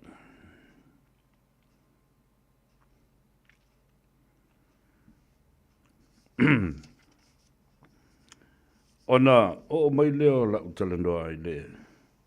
Ma ta upu lava lea e tasi o lo o vevesi ai nei. O lo finau mai lava lau media ia lo whao ngai tu le pamali mongi ma le HRPP. Ma whaaleanga pēa. Le tasi le miliona tā la o le poloketi. Ai a pe a se I file mu ia ai o e whao ngā tupe nau a watu. Ni ani mea na ua watu ia te auto. Leo auto sila nei. Ua tolu sfulma le tasi I tō balo. Leo ua te atu le fitu se lau wafe o le miliona lona tolu. Po le miliona lona whaia. Toi tasi tesi ma le valu le miliona o lo faso. A leare bea leo le tuai o na o otu le tupe. Isi tu malo e sfulmariba. Fata mala. Le ato toa o na fatino o lato lipoti. Tuai o na o kika lato accounts. Le mai o na faa mau popo. Le lato talafa tau o le tupe ma mai ai a lato lipoti. Se malu o leva fo I mana tua le tuai mai le whainga malo le fatu tua I le tua sa mo watas. Tuai mai I le tau mawhainga le malo ina ua fiu e tu le ese tu le epa male na fua ma le lato vaenga. Wale fiu ese. A o lea lava e tau mawhainga. E ui ngase o malo o lo whengai ma le atunu. A o lea lava. O lo faa mamulu atu I tupe a wā ia I tu malo ma lato watinae. Lala foi la leo te loa le leia I lava. Le loto le anga tele o tangata ia lato te whaatau te I le poloketi ma fai mai o le mai maungo le teimi. A le moni mau le tele. Na matua I to a tele o fai pule o le HRPP. E le tā ua tele o le nei poloketi. Wola ai vai. Ua fai ai ia tane vai. Fai ai ala vai. Ua fai ai au ala oisi. Ua fai ai whaato anga. O a tinae. O pisi nisi a tina mata mai ta I lea nu uma lea nu. Nai boli mau iai ia fai pule ia pe au o atu iai ia le camel crew ma le au tustala ma le au whaasala. O le tā ua le nā. O mai o pongi. E o pongi e ala ana o tau loto le anga whapena. I lea poloketi langa I leo se mea o tau. Le anga I leo ni maa whauwhaunga na whawhau mai e o tau. Le ala nā. E itangia ma ino si ai. E le whaatino ina o lea poloketi. Ai o ane. Tufi tau whao, Faiva nai o lau sasa, ele temi le nei. Na whai mua se mea whapea. Tari e le ai. A la le mea ua, tou sa I e pea. Lava pea e whai pea. O sai. O stasi nei o poloketi, ele te tau o na tuua, pe toi tuua. O le mo le mawina o lo manui ai ia ainga manu umawhiu anga. Whaawau. Those from Maritasi to Malo have now received the $3,700,000. Toi whatula I mai ia le te maitai sa vea ma Officer Sili o le tanga luenga o tupe I lalo le fionga le Minstown. Ia lautimu ia a foa wele se vai. To my ta ia maeva Beetham as the other elected CEO to continue as the Chief Executive Officer for the Ministry of Finance. Well done. Congratulations.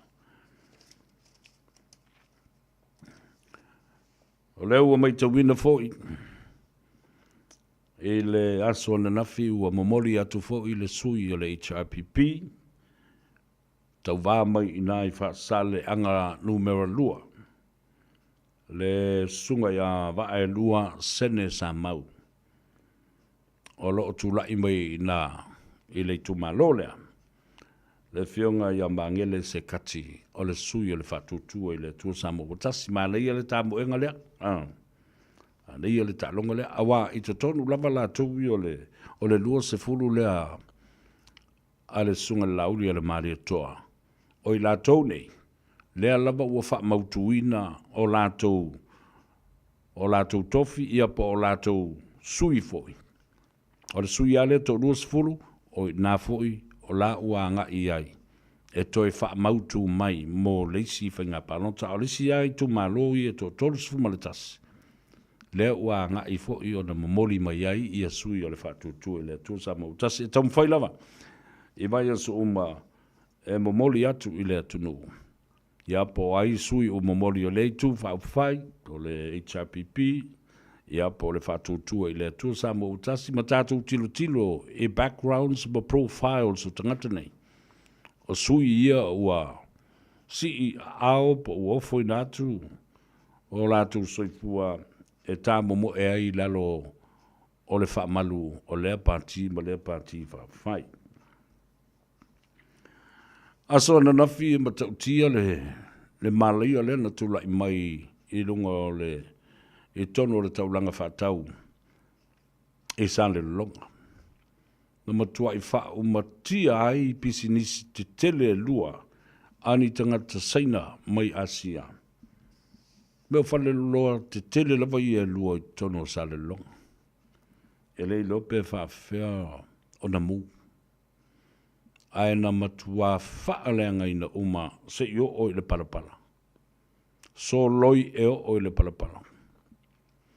E au fia I ma taavale masalo pe mo se lua se fulu o taavale. Sai to tonu o loto awa manatua e loka le pa. I le teimi na tupu o I le whaalavelave. Le aima se taavale o nā taavale na sao. Iai o le taavale ni tangata whaatau. O le asong kukua e ngā mamaka maka pu e aka o le afi. Ai le o feo so I la tu taavale. Ua vave o na sosolo o na le maa losi o le mataki. Talo fai. Talo fai. I le tulanga pangatia o fo iai tau mawhainga o atina e ma mea uma whapena. Ia atonu ai longa e ei se taavale o ia taavale na whai se mea ta o se insurance. A o taavale fo iai nga e whaatutua iai ma whaalango iai. E whai ai fe au ma whewa iai ma whaingo fi ai fe malanga ia. Ngā lela ua whaatama ia ma whaamalai e leafi. Ia. Talo i se teimi, talo si aune i si e mariu pe ma manu ai pe ma soe ai. I lea fo I ma leia tele I lea sona nafi. E le umalava a ea. La e whai a le velna. Ma le fo whalongolonga tu le fionga le komsina o leo. Ele o toe misi se vai aso. Ai alu au se whainga ta ilua ta itolu. Ale matanga aluenga a leo. Ma le vaenga su e whaapitoa. O se whainga e sa ili ai la au malosi e maise. O le aisa ma le fuala au whaasaina. Tolu lena loka mai ma sei tia mai I sina monga. Whaawau pēr na ngā luenga lelei. Awa ale whaia. Io na manatu la ia lea o tātou tuu whaatiu tala loa. E pule le tangata ia po whē ula ilanga isa. Lei ta ua mai la. Ia pē fia lea o whainga po le mamafa po le tele o le aisa na mō mai ina. Ai tō tolu I la tōu, lea na tāo fia mai ai. Ia pē au te tau māsalu salo o tō e ai fo male kenge kasi ngā loka mai ai. Ai se I wha mautu mai I le nā tala tuli loa. I le aso antai au. Tō 15 minuta tāle I tū lai ono. Au e te alvi se mea. Au te fo I mai loa. I le tātou malolonga lea. O na tātou wō lola ia lea se I wā ili. Ma tāla tala. Po o ai tonu lava. O le sunga ala ulima le lua se fulu o le fasto lo iai. Ia ma le fionga le sa whapito ia fia me. Ma le se fulu ma le lima. O sui o le fasto lo iai. E maua le tali pia o foi mai. tātou whaasoa ai la ia lea. Ina ia e manatua ma e ilo le lei. Whea lao I tū ia. O lea ai fast uma. A o whea o I tū nei, the real fast. Oh, I will tell you about. Don't go away. When we come back, we will continue with finding out whether Lauli and his 20 members of the fast are the real legal owners of the fast brand, or if Yome and the 15 members of cabinet that she has is the other legal owner of the party fast. Come on, let's go!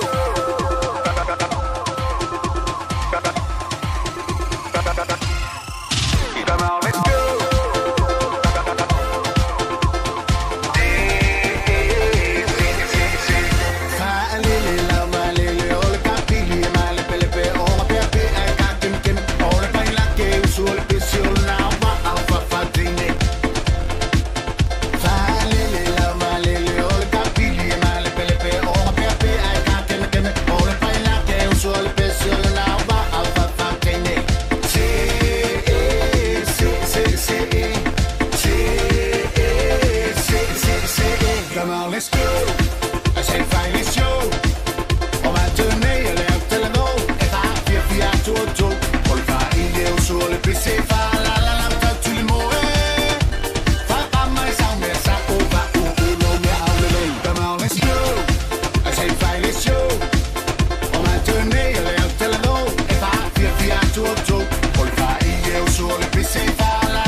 Let's go.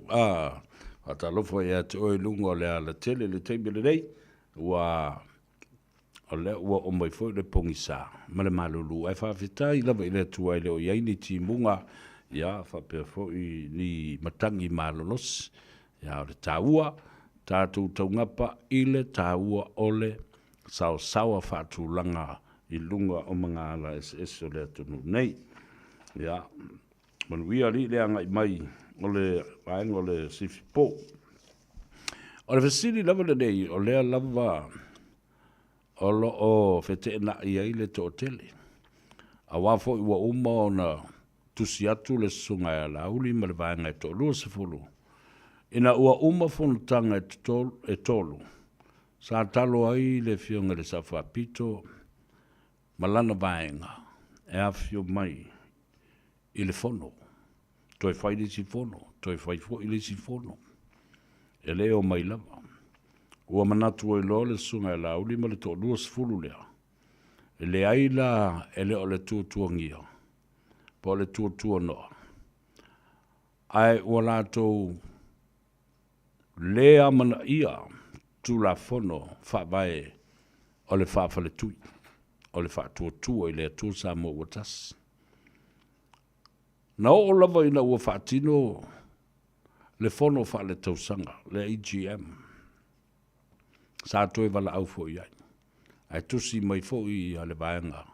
O loo iai o e peo na wala au mai, o na tusi mai tuala. Tusi mai fo i ma le fionga le minister. O whalepui ma leo leo. Le fau Harry Schuster. E le mawhai, e se tū la fono o na AVC i la tau. Ono le la tau ai a tau lua, le lava le taimi e whaatino ai i a le fono malongo ina i la tau. Simply, Lauri feels, and the 20 on this other side of the fast, that they have deliberately, intentionally ignored the invitation e o mai, le walauria o mai le fono. Lela, ua umana toi teu nei le whaavahe o le whaatuatua i le atua Samoa o tasi ma le pāti vaenga whaufai atua. Ma ua toi tui nātu lona le stala, male teunga. O i lātou lava ia le majority o le luas fulu. O leo lo iai i le sunga lauli o le mare toa. O le fast mo i le na. O i lātou ia to ono leo o tu i nātu. Le tusi e whaate ai ma tuturi ma le pāti. E o le sina vaenga le na e whai e lātou. O le lātou wai a te tau le na. Le wha marmala mātu e le atou savea. Ia le vaenga na su e atu wai. I le ofisa o le komisina. O whainga panota. O lo o tā mauai ina. Le to alua se fulu lea. O lo i lalo o le wha malu o la auli. The majority le na. They are legal ownership of the party brand. Whaatuatua i le tu Samoa tasi fast. Ioi. Toi o mai foi la ia le mata upuale tasi fatas. O le o tu inatu le tusi ua tutuli alo ia pa ua whaate alo ia i la tu o lono winga. Pe a whai e whai taupe i le tu la fono. Ma le whawai. Ua le eise pati e tutu ai ma whaalango ai i la tu nei. O le tātou talarua i mea sau, e le whapeo whaau au i o i le. Le lai tū malesi tū o le pāti lava e tas. Ai ina ia whamanino ai aunga o whala. O ai la i lātou e ona ia, ma laea lo ia lo lātou iai. I lea vaenga le fast, malesi vaenga. Ia nā lau a manino ai le whaafunga mai le tunu upeo na whaelo mai le Electoral Commission. O le lātou ofisa, teunga ia o loo iai le teimile nei. O le sunga e lauli ma le majority of fast, the 20 members, are the real legal owner of the fast party. A te tilo i le mata upulea. Ia le utoi titia o mai i le aso le fono e toi usui ai le fono i le vai aso lea. Te mea maalie, o mono u whamtala atua fo i le whaafonga mai e le atunua. Nisi o teutunga, nisi o scenarios ni tū langa e ono whaatu lai mai le aso lea. Tole ka whiwhi i matautia. Ia, le lei la tātou o. ia tātou whasisilanga ia mana ia tātou musika ia whaala i o mata fo i mai tātou talanoa mato e whamanatu ia te oe what kind of scenarios that could happen on the 27th of this month. Manga ia.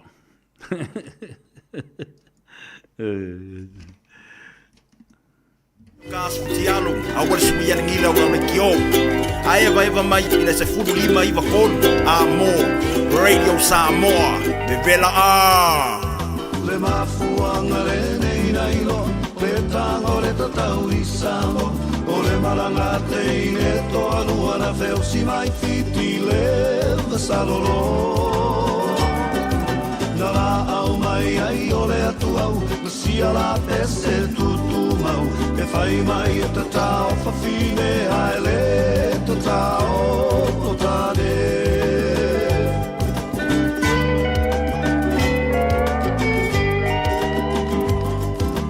O le alana tatai o tane, ina wa se si ala pese, tonu uingata i o fale alu po a vai aloa o le fai su a ua tele.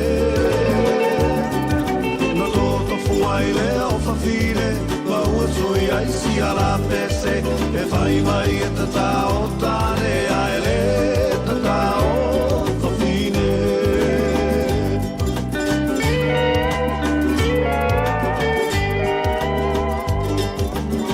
Sila i si tama ua taatia, o le tufunga lea ua amatalia. E talo fa ua tangi au e we ua oti solo i le au tapunu tele. Sole ae loto tele, i le ta alonga fa atamatane. E ui la vaina tinga tele, ae muli ane ua e fefete.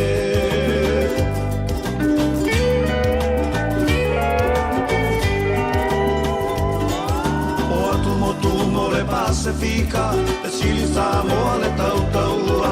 O le stronga imiti wa savali vali mai, ua fepula fi mai ona whaila. O aso whaai fo wha muli ali au, wha atua lua selu wha alau whau. O le singano wha apea wha au mutau, ua ova i le masa lau.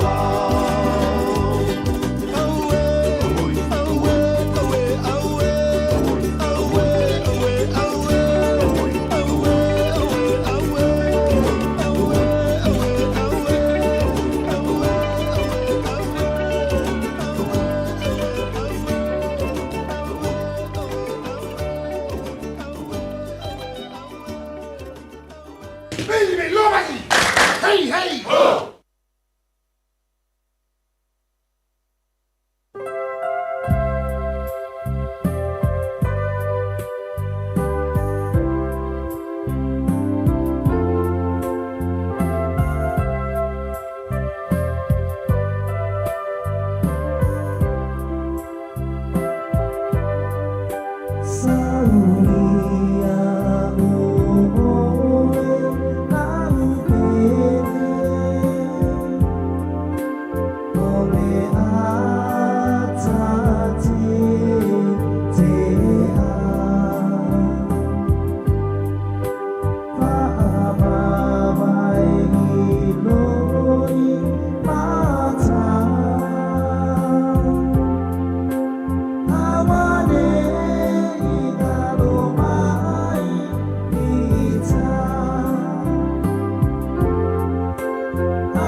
Fale tau whauga e teru tama mai a sau. Wha fia wha anofo file muai. O e le nei fo ia fiafi ina uanga Gagaifo Faiva le tunu. Wha malo le ngā lue, wha malo fo le tau atai pe o lau whai atu. Faiva i le ngā tui whale, o Faiva i le vāte te, o Faiva fo i le tua sivi ma le maunga. Ia, a Faiva nā o te tofi e le tunu. Toi whatalofa ia i la tau i lunga le tātou. Api o fōringa. Si tangata aso ai nonu talofa lava malole so i fōmanuia fōtino Iosefa le tō fine ia pia fō i le uso i alo le sio Mika. A talofa tu brother, whemai i alo le sio. Vai e sa vea. Tau a o na taloka ka ngā le whaia le mea valea leo le fraud ma le forgery i Samoa. Mautal tonu, e wha au le wha amsinonga le nā. Ai longa i mawhai nei o na toi ave i tua. Leanga o lea o tau valea ai. Maangi nai le swafa, le mamalu ma le tamali anga o le fionga le au mamalu o le malo. Nei manatu ni tangata, ai o tau mawhai ia le fionga le au mamalu o le malo. E a maida mata upo i tua e teu te wai. A le o i limo o le wha amsinonga. Ma o te tonu fōi. Le a whaia le mea mi o tonu. E te tau wai o na whaatino le ngā rue ngā leo ma le soli tu la whono le ua whaia. O le si mea matua i o fōi. O le ta ua i e ei seisiari officer o se lo i o fōi. An officer of the court that actually declared and justified ma whaabau ni ai ia le saini a le tangata lea. Ia po le whaao ngā ina o le saini a seisi tangata. A lea lai waba ai atu lava ia le foi ofisa o le tulafono po le foi li iloia. E le o mata i o le tangata e ona ia le saini leo au mai. A lea lava ua whaamaunia. Ia, te i tātou tilo pe iai ialo le tulafono. Ia, ma le tulanga o le a whaawinga mai ai ia mea. Tāwe le tulafono, ave sa o le tulafono. O wheni a wātua whi mai le lava ni moni mau pe le I le whaatuatuaina mo le mau, io tūlanga le nai tau na iai. Wa tasi le nā mea, popole iai ia le manatu. Ona so se mata upu e whaulu fale. Ia le manatu le olo au mai. Le wha maonia mo le mau. Le wha maonia mo le mau. Toi au mai e le lava le mo le mau. E tasi le mo le mau onga onga. E mawhai o na whai ai le wha amsinonga. Se i wanga nā. Ua oti ai i le mata upu. O le su e ngā lava leo ma mai e ma le tala. E le lava le wha maoni.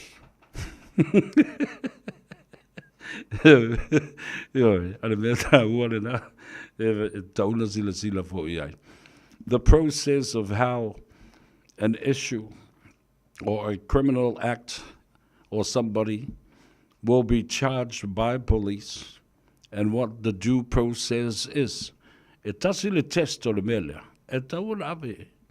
E su e le mataupu. Ma wala au le mataupu I lumo o le whamsinonga. Rau mai lea o la u. Tala noa I le mataupu le o no tula I mai. I le aso lua o le vai aso lea. Wa umana u fafola atua.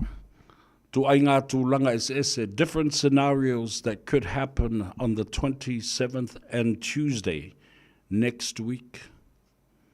Anyway, le mua. Tau nuu mausuia ma te tala le fono I le taiao. O lale me tu le mai, te tai le fong of te lai, whawhi loa I le fong of te lai. Ta talo le fong of te lai. Ona au mai lo leo ngā luengo leso. Ngā luengo leso. Eui ina mana tua o leo la tātou walo I le. O mene I ono tu lai mai leso leo. O le ngā luenga mua o le talo o le tupe. Pe te ua wha mua mai. Lea a fia male tūlanga o le tusia la uli. Lea ua au mai ai. Ua le otoe iai ia la le fionga le sawhapito maisi minsta E tōlima. Ona wha leo ai lea o se langona. E wha tūlai. E tusa male tūla fono o lea ua ta otu nei. I le vaenga se lau whatasi ma le se lau whalua. A le ai sau pati, wale te tau fo I ona e to se e te tono le mauta whono ma le pale mene o Samoa. E lua me onu tupu mai le mea le nā. E ono tu lai fia me ma le vaenga lea anga I o le whamsinonga. Whawinga me le whamsinonga. Lea ia te tau, ai maise o le tula whono o le mauta, pe a whai. Wale o toi e se pāti e te pipi I ai. Pe e te tū ai fōi. Nono winga la, ua pōringa mai wale eise me e taula I ai. Ia le ama. Pe e taula fō I ai. Ia le tūla I o se sui fai pule. Le anga o le pāti nā la I o nā anga I mai I tono le mauta. Ma le pāle mene. O le ono o e faise fai ngā pālota. La iti. O le si vaenga o na tula I mai le aso lea. O le whao ngā ina loa. E le fionga e le tumaita I pāremia. Le vaenga o lo o iai tono le whawai. O lo iai lana whautuanga e tu I nātu I leo malu le malo. E whata ape ai loa le pāremene. For once and for good. O I lo ulata le tununga. E manai ai le tūlai. A le o le whamsidonga. Ona whata ape lo leo le malo. Pe a whai e tūlai le to alono lea. Ai no fopea le to a iwa lea. Na ta ua fo I le sunga lauli. Wana le to e whatua tua ina fo I le to a iwa lea. Se malu e mawhai o na whau ai le whainga malo. E maua ele whai numera o le luas fulu ma le iwa e lua siri atu le luas fulu fitu e ma whai o na whaatino ai le whausia o sisi malofo. A majority. A leo te tau whaalongolongo atu fo. Wa I maila uvea. Whai mai. O lo i ele fuafuanga le to iwa lea. O le teimi e tula I fia me ma lesi to lima lea. O le teimi fo ile na e tutu la I ai ma I lato. O le mata upu e soli ile aso lea. O le contempt of parliament. O lo o ile a au la o le fonga ftalai. Malosi anga atoa e whai ila na whai unga. Ile mata upu lea. Wa tu so lewo tu fa malos pe a whai le na e sa ole I mai ala uvea. Ole a o e lango lango. Le tula e se atu o fia me. Ina ua whaata whea mai le mauta ma le parlemene. Tātu nonofo la, ma mata mata, ma mai moa. Wa le tu ai ngā whaatulanganga, and what are these scenarios that could happen, that may not happen, and something else could explode on this day. So exciting. So exciting. Wawa I atu, pe tātou to e fo'i se amatanga fau ma se amatanga le lei. Ai mana ia fo'i lea. A le pasia fo'i le talo le tupe. Ua ta ape fo'i le parlamenti. Ai a fai fo'i e pasia le talo le tupe. E ta tau lava na whaia se whai unga le fonga fitalai. Tātou tilo la po o whea o mata upu nei e lua mua au mai I luma. Pe a mai ale te talo le fonga fitalai. Pe mua mai le pasia o le ngāruenga le talo le tupe le palemene. Wa le fa u tau sila, wa le aise tala wha au popo o le tupe o le neitau sanga. Whesilingia, e le loa pe mafua sea. Ai aiono o lo o whapea o ngase o malo. Lua, o le wha mua mai, o le wha tula ese atu, o le fionga te mai tai pāre mia ma le tō lima lea. Lea tātou talanoi scenarios. Anything could happen on this day. And I'm just directing you. Io u mafau faunga malau suenga malau tilo I mea I ona tupu mai.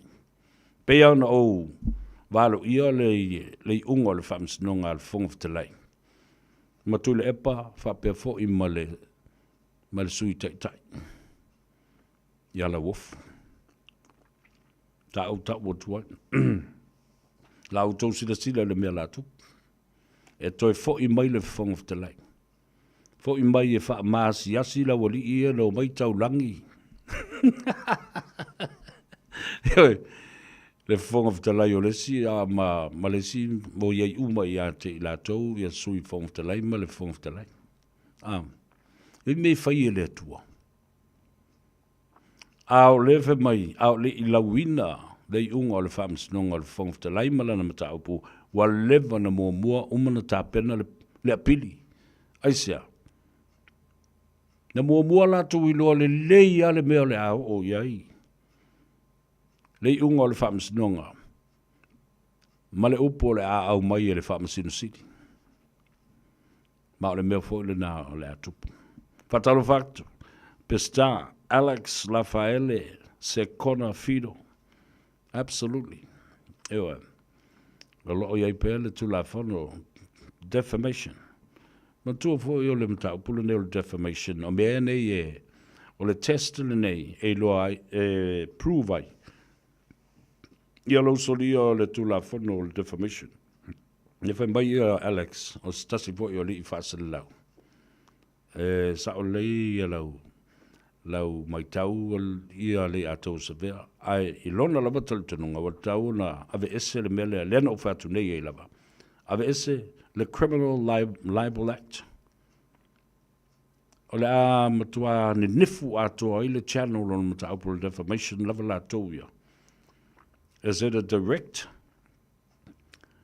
lua e le whaawaina tolu whaaleanga ino si tangata whaaleanga mai e leisi tangata ma leisi tangata i le tangata lona tolu to a third party.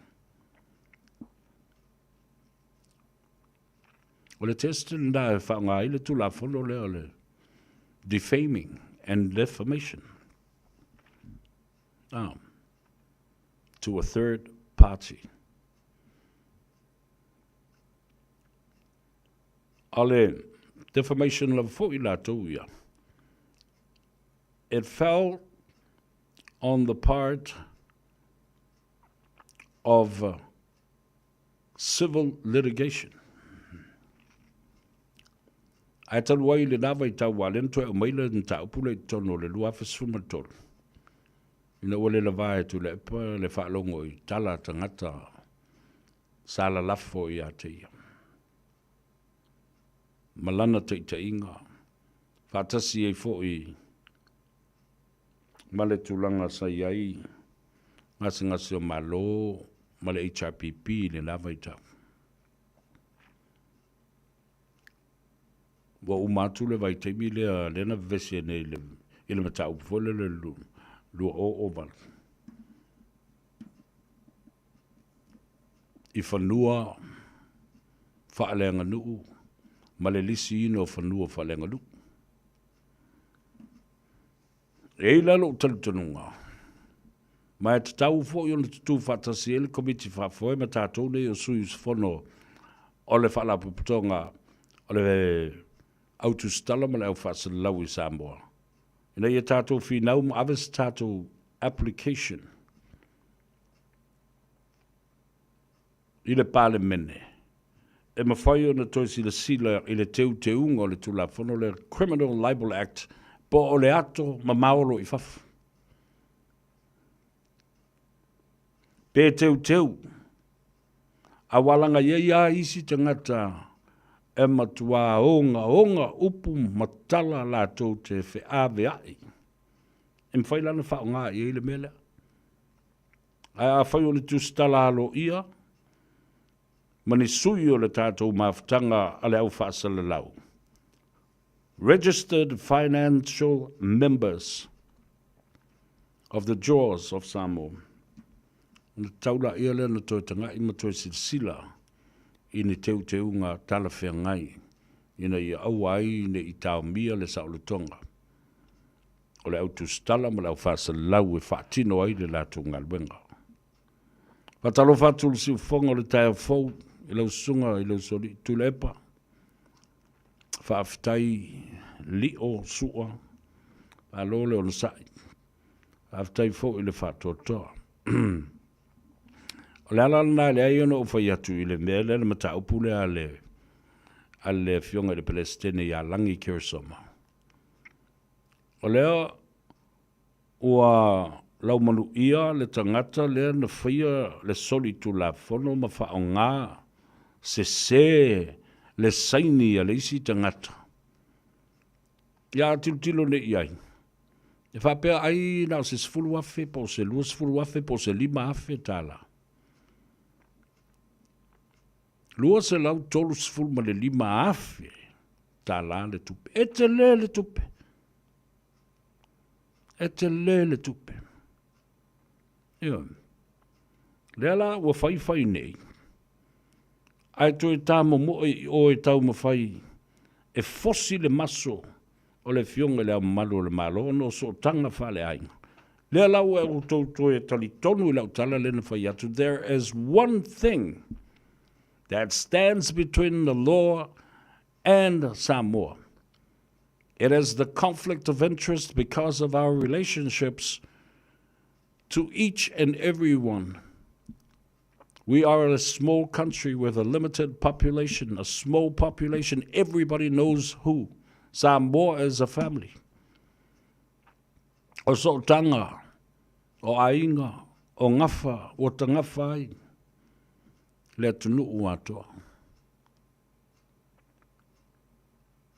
Au I fo I o lo soli e le tulafono.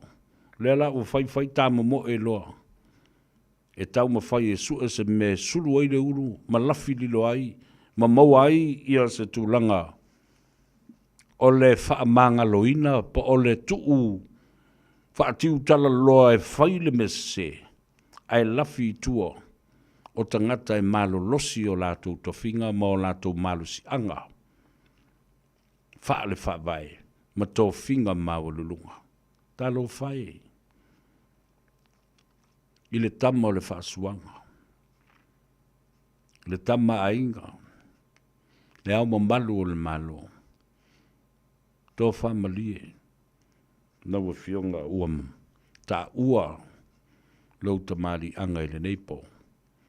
Ia ona o mea i e whai e tangata i e tau i eiso tanga o lau e fionga. Le uto e suru atu. This is absolutely abuse of power. Le whai le tangata le na whai le sotu lafono. Le ua alu suru i o. Ale manatu. Ele ise tō whā mārama lama. I le fionga le malu le malu e whenmele. La le mele. Me la na ta ua tele le mele utala noa tua le asone. Aua lava le I manatu. E mawhai o na tātou solia le tū lafono na tātou tā momo e la ea lea inisi e maurulunga o lātou tūlanga, tātou te tau iai le ngafa, pe iai ni o tātou so tanga whala inga le ai. Lange o e kūruma I le whamsingonga ma, kaukala lo nguku le mele ngai whaia. O le tala sa, o le tala le la. Au le au meia mamalu, o a inga, e whaatasida I. A o le a le manatu. O le mamalu ato o le atunuu. E whaatilo lau mbea I ai le atunuu. O le whaatumutumunga o le atunuu. A le uto atu e tosoma I lalo le mamalu o le tamaloa. Ma a inga e fia le nale. Talo fai. Ya, tawalunga atu I le whaasisilanga tāua le nei. Le atoto ia le tila lua ma le tila fono o le waa na sufi si uvao o le manu a sa ngā lala.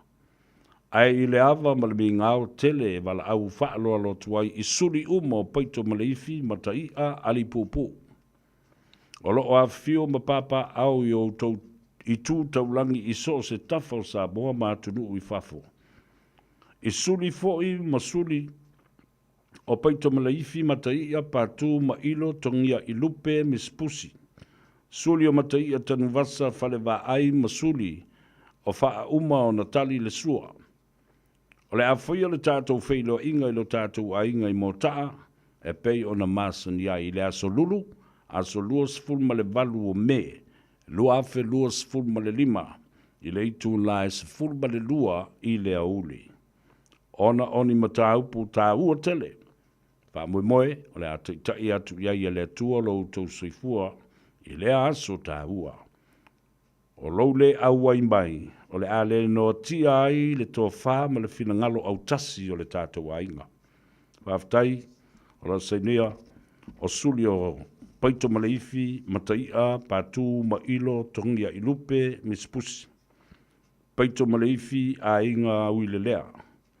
Paito Maleifi Romney, leurua I ali I whaapale la vea, whale a whanga Hawaii, le malu la mala, aeo ai nu u iwa, soli o matai a tanu vasa whale wa ai, tanu vasa Teofilo, tanu vasa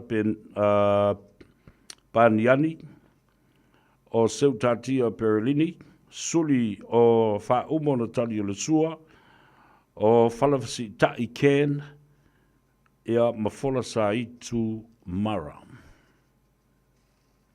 Ia na. Ta wana fa longo mai ia lo tatu ainga. Ele ngata ia ila to o lo lalama papa au I Samoa. Ia o tatu fu o leo lo lalama papa au I ia tunu mamau. Ainga sa peito sa matai a sale patu. Ia, sale tanuvasa. Ia, whapea fōi ia le whala whasi tai. Ia tātou ainga ia pia. Ona, o mai leo la tala noa i le, tāupu leo. Ona i tāu o tele i le malamalama ma le silafia i le atinu. Pati whaupwhai lea o ia il temi le nei. Pati whaupwhai o le whaatutua i le atua Samoa o tas. O aie whaasino iai. O i la tau o loo tutoi le whaamalu o le sunga lauli le mali o toa. E le pati fau leo o whaatulai mai. O le tuamua Mapule Republican. Ia, o lo whaululu i le telinga le morio o pio. E ai le pati o le pui o ai a tau tangata po le Hero PP, po le HRPP, ia o leo lo teita ia le sunga atu le epa. Lupa soli ai se lele, malia le ngoi. E la malesi pati fau lea o whalongolongo atu nei iai. O le pati ua whaingoina o le green, o le pati o le lanu mea mata.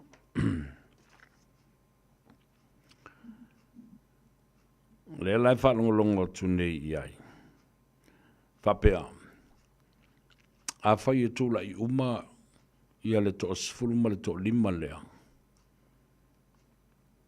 Leo alo i le sa whapitu ma fia mea ma i lato le kapeneta leo lo i nei ia ao. Lo loma le fono lea. Whapea ai. O i lato uma nei o le aha nga i lato te fausia le pati lan mea mata le nao. O le green. Ia, tātou nofo whaatali. O le mea le whai e tātou na le nofo ma whaatali tali ma mata mata. Ma whaalongolongo. Po le a le mea o le atu. Talofa William Tofilau. Talofa Tufoi Kalala sa tele. Watching you, Seville, from Long Beach, California. Alo lava le soifumria. Fatalofa Tufoi i le uso ya John Mesake from Compton, California. To tele o tau mai yatunu mamau. Fatalofa tu ya Pediamina Fue. Ole tali atu ya le sa tele. Fape whenau tau polonga. Se losa rosa se manu. Alo, taile mafuta mai. Vai palolo tala mai vau. Fape fo i STM scoop. Ia wa kele ai ngō fōfu i kankai ua mai runga i. O se luka a fōa ta lofa lava malolo se fu manuia. Ia fape fo i te maitai o Kalameli. I'm watching you. Oile Feelinga, T. Nico, Bird, Kalameli.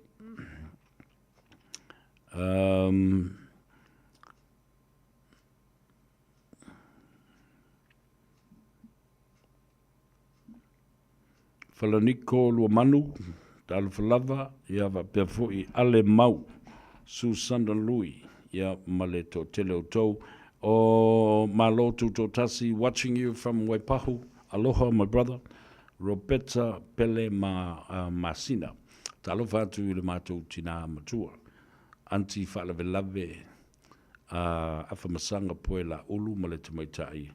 Ya Yvonne Hokam. Ya ina ile. I Kahuku la ie I Hawaii. Sa muelo mole malosi o tatu tina. Ya mauto uma. Ya fapefo I ona fatalofa tu ia new le mamea. Alo le soifua manuia.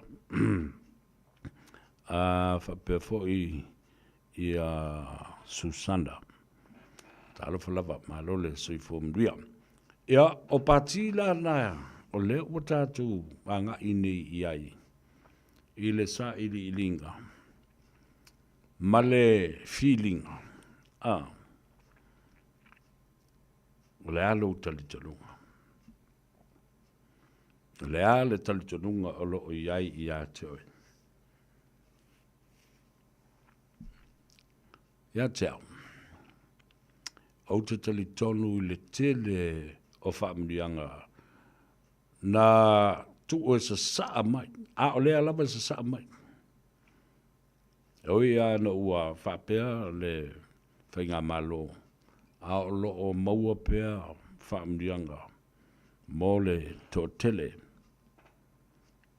O tātou tangata ma lea tunu o atoa.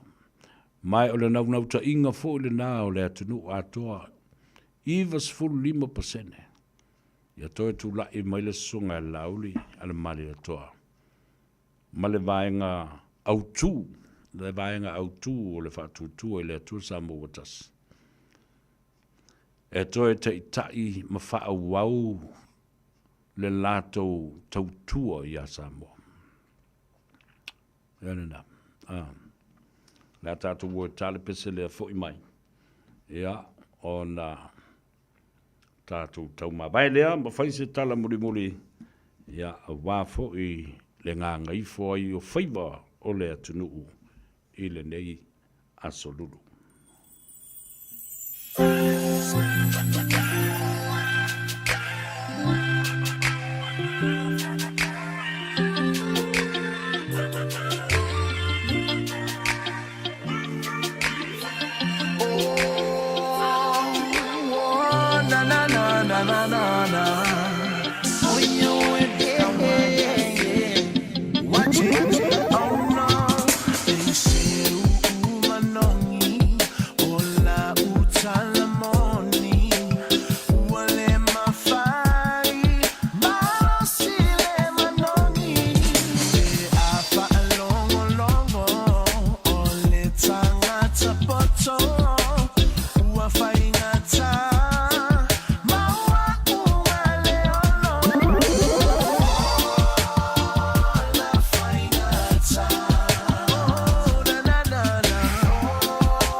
Italiana, my love, fear, yaita. Oh, I never, where am I? Tell it, oh, shut up,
Ua mawhai o na aura tula polo kalame le leimo o e aso taitasi o na o le langolango malosi e le whale maliu a se halo le atunuu o ese tātupu Funeral Directors i Manukau City. O kalame leimo o e talo falana. Amata ni tau sanga e lua o lua tō.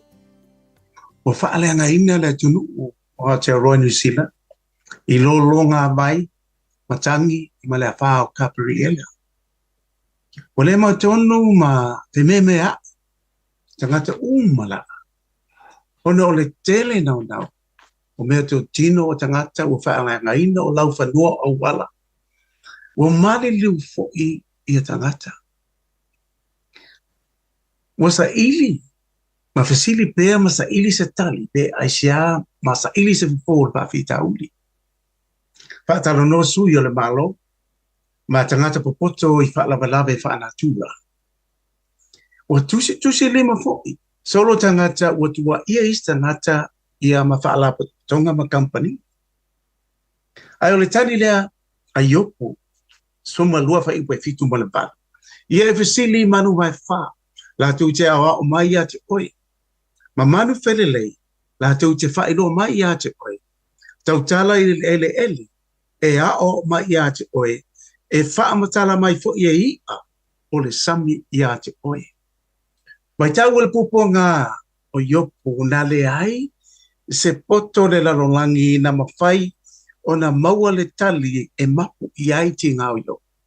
Whailo mai e iopo, a o tātou whisili pēr, ai sea i o le global warming.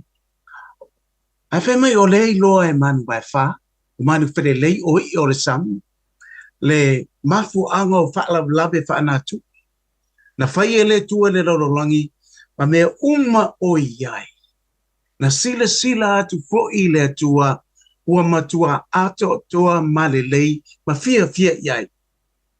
Ai pangalea, ua whaalea ngaina e tangata le lalolangi. O le watangi maui le lalolangi le la uele ele, ona ua le tausia le lei e ona tangata. Ia ele lei, ona tātou teu mawhai le lei a tātou la pisi, ia mateu ma lofa i lau whanua na whaia le tua mo tātou. Wa manatua, ele lei mo. O le ese tātupu Funeral Directors o se whale maliu Samoa o le tali foilea o taimi whengata o na o le malanga al maliu maleoti. E mawhai foi o na latu awina atu ma awina mai tino maliu o e pele mai so o se atu nuo lalolangi. Mala auno le ese tātupu Funeral Directors i le lua no lua toru fitu o. Lua no lua toru fitu o. Pea fiu ane ele se fulu malebalu Norman Spencer Drive in Manukau City.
to e se fulmale ono minute o na tale o le tu lai fitu. E le whamui o le asu I whanua I le whatu tengo fo I o le rei a fiafiala na ua e mai le whaiva. E mai le whaiva o le tutai. Le sunga ia tuioti, ia o mea masani lava na. La au le tuina. Ia wa se ia o le fiaf. Ai e tā mua tele mo le wha I loa pea I le atunu o le aso lua. O le masina o iuni e pa ule na I le aso ngafua. O le aso fo I lea ua atofa. Ia ba ua tasi ai le tofa le fionga I le konsula wau le tātou malo Samoa. Le sauninga le nao le tātou tuto tasi.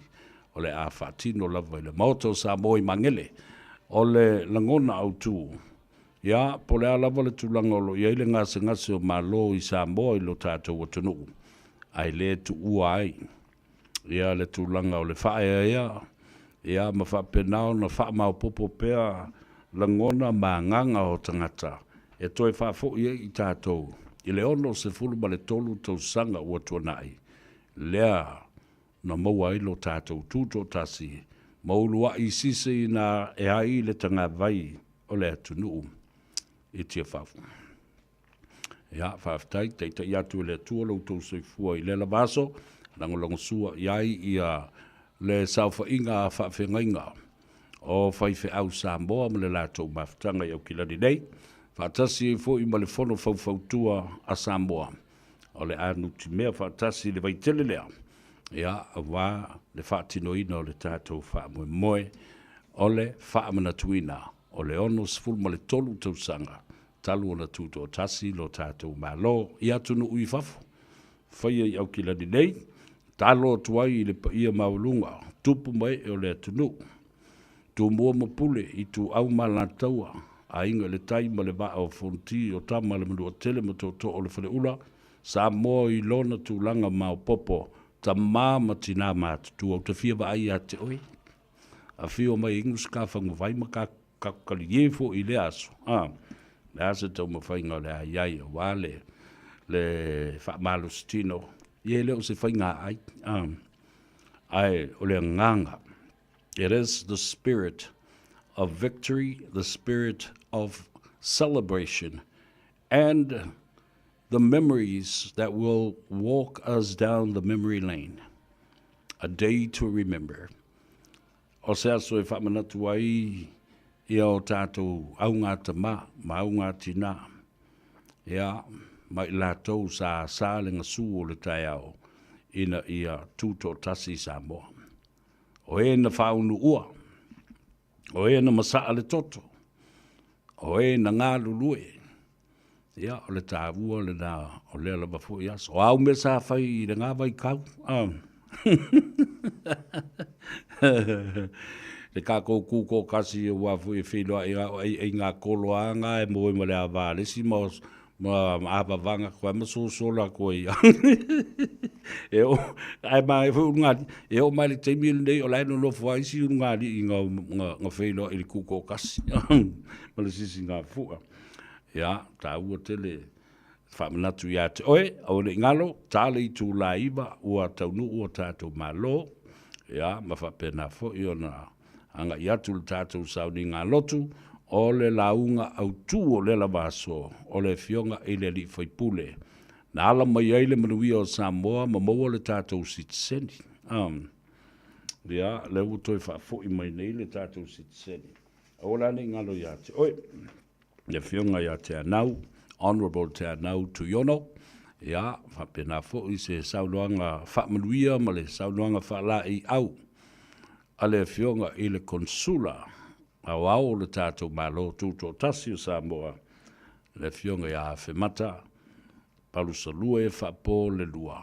Po o le fionga fo I le swafa ia le malu. Ia, le tāua le nā. Tāwalunga fo I nei whawhiwhianga. Ia, manai tau mafa mama. Ia, a wālava. Ia, le awhiu mai ma le tala mai o au. Tātou te manatua. Ma tātou fia ma pati whaatasia le aso. E manatua ai Samoa. Ina ua tūto tasi le ono se fulu ma le tolu tausanga ua tuanai. Beautiful. And I look forward to that day as well.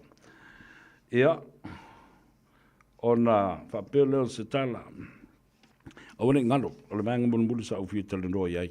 Mana tua fo o leo o maua sit seni wa whai mai tus fo lau o nei o tātou mātua mai Samoa, o lo mātou ngāndo lue pea. I le tūlanga o le ave e se o le se fultau sanga fo i lea e te anga ba ai e maua lau pensione a toa, ia po lau superannuation fo i, a o lea e te sau mai Samoa, i lau tus fo lau New Zealand. Pe one way fo i te sau ai, e lea whaina. Ai au mai se tusi mai le nupi wha e loa ai ua tā ofi lau pensione i Samoa, a ua e sau e te nofo mau i New Zealand. Ai lau fo mai. Yo, tulanga tā ua le nā, mai le ngata fo i la i le nā. O le a taunu u mai i nei, o le a maua e fo i malau pensione, o le tolu se lau valu se fulu i le vai aso.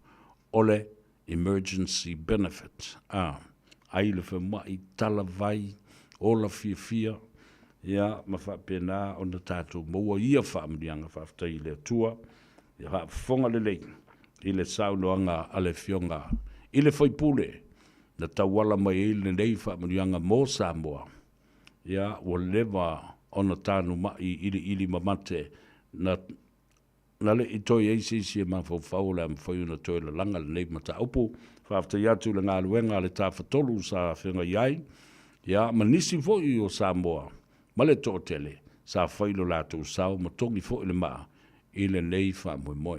Ia, o le talātou lea Samoa, tātou whiloa i lea soa tai au, anga leim, malofangia lea tua lau tū mawhtanga se uwawa atu, po ai le pasi lea la sau. O ile ave pasi, ia le lei, lea uwawa atu, pei a o sau, ia o sau, ia le ave pasi lea ua fa moe fatalia le va moe ia manuia au tau tamam tina matu o le tunu ia fa pena fo i le au whainga luenga tutofi ia nai o tātou whanau matu pulanga ia o onga le malosi o Samoa i le tūlanga o ngā luenga ma isi au nanga anga leile tua ma maua se malolonga file mua le nepo ia fa pena fo i ona fa madui ai tali ngā sua ai mai se fo i osi ngā taulanga ma whai ngā lotu i le leia fiafi ai te ila kusu se pese ale a tau se vea e fa umai le tātou polo kalame ma moli tu ia lo whaanga talo fatu le mātou ta mamatua ia masoe tauli ia fa pe fo i nai tua fa fine ia fo tino ma erolini e me se fo i leuso ia vai singana ia lea wa moli se pese ri e savea la tatu woe mai le pese lea savea leu soe sawia ona ua pau o se mea ua au mawaina ia maluia tele nei a fiafila i lea soa tau taule i tu lai wha ngā Gagaifo Faiva o lea tunu ile ua whaatawhiti ai lea o ngā ruenga i le aso atai au. Ria tele Samoa, le atou sa vele nei, le ulua i ali i so alo, so i fua ia ma ia manuia.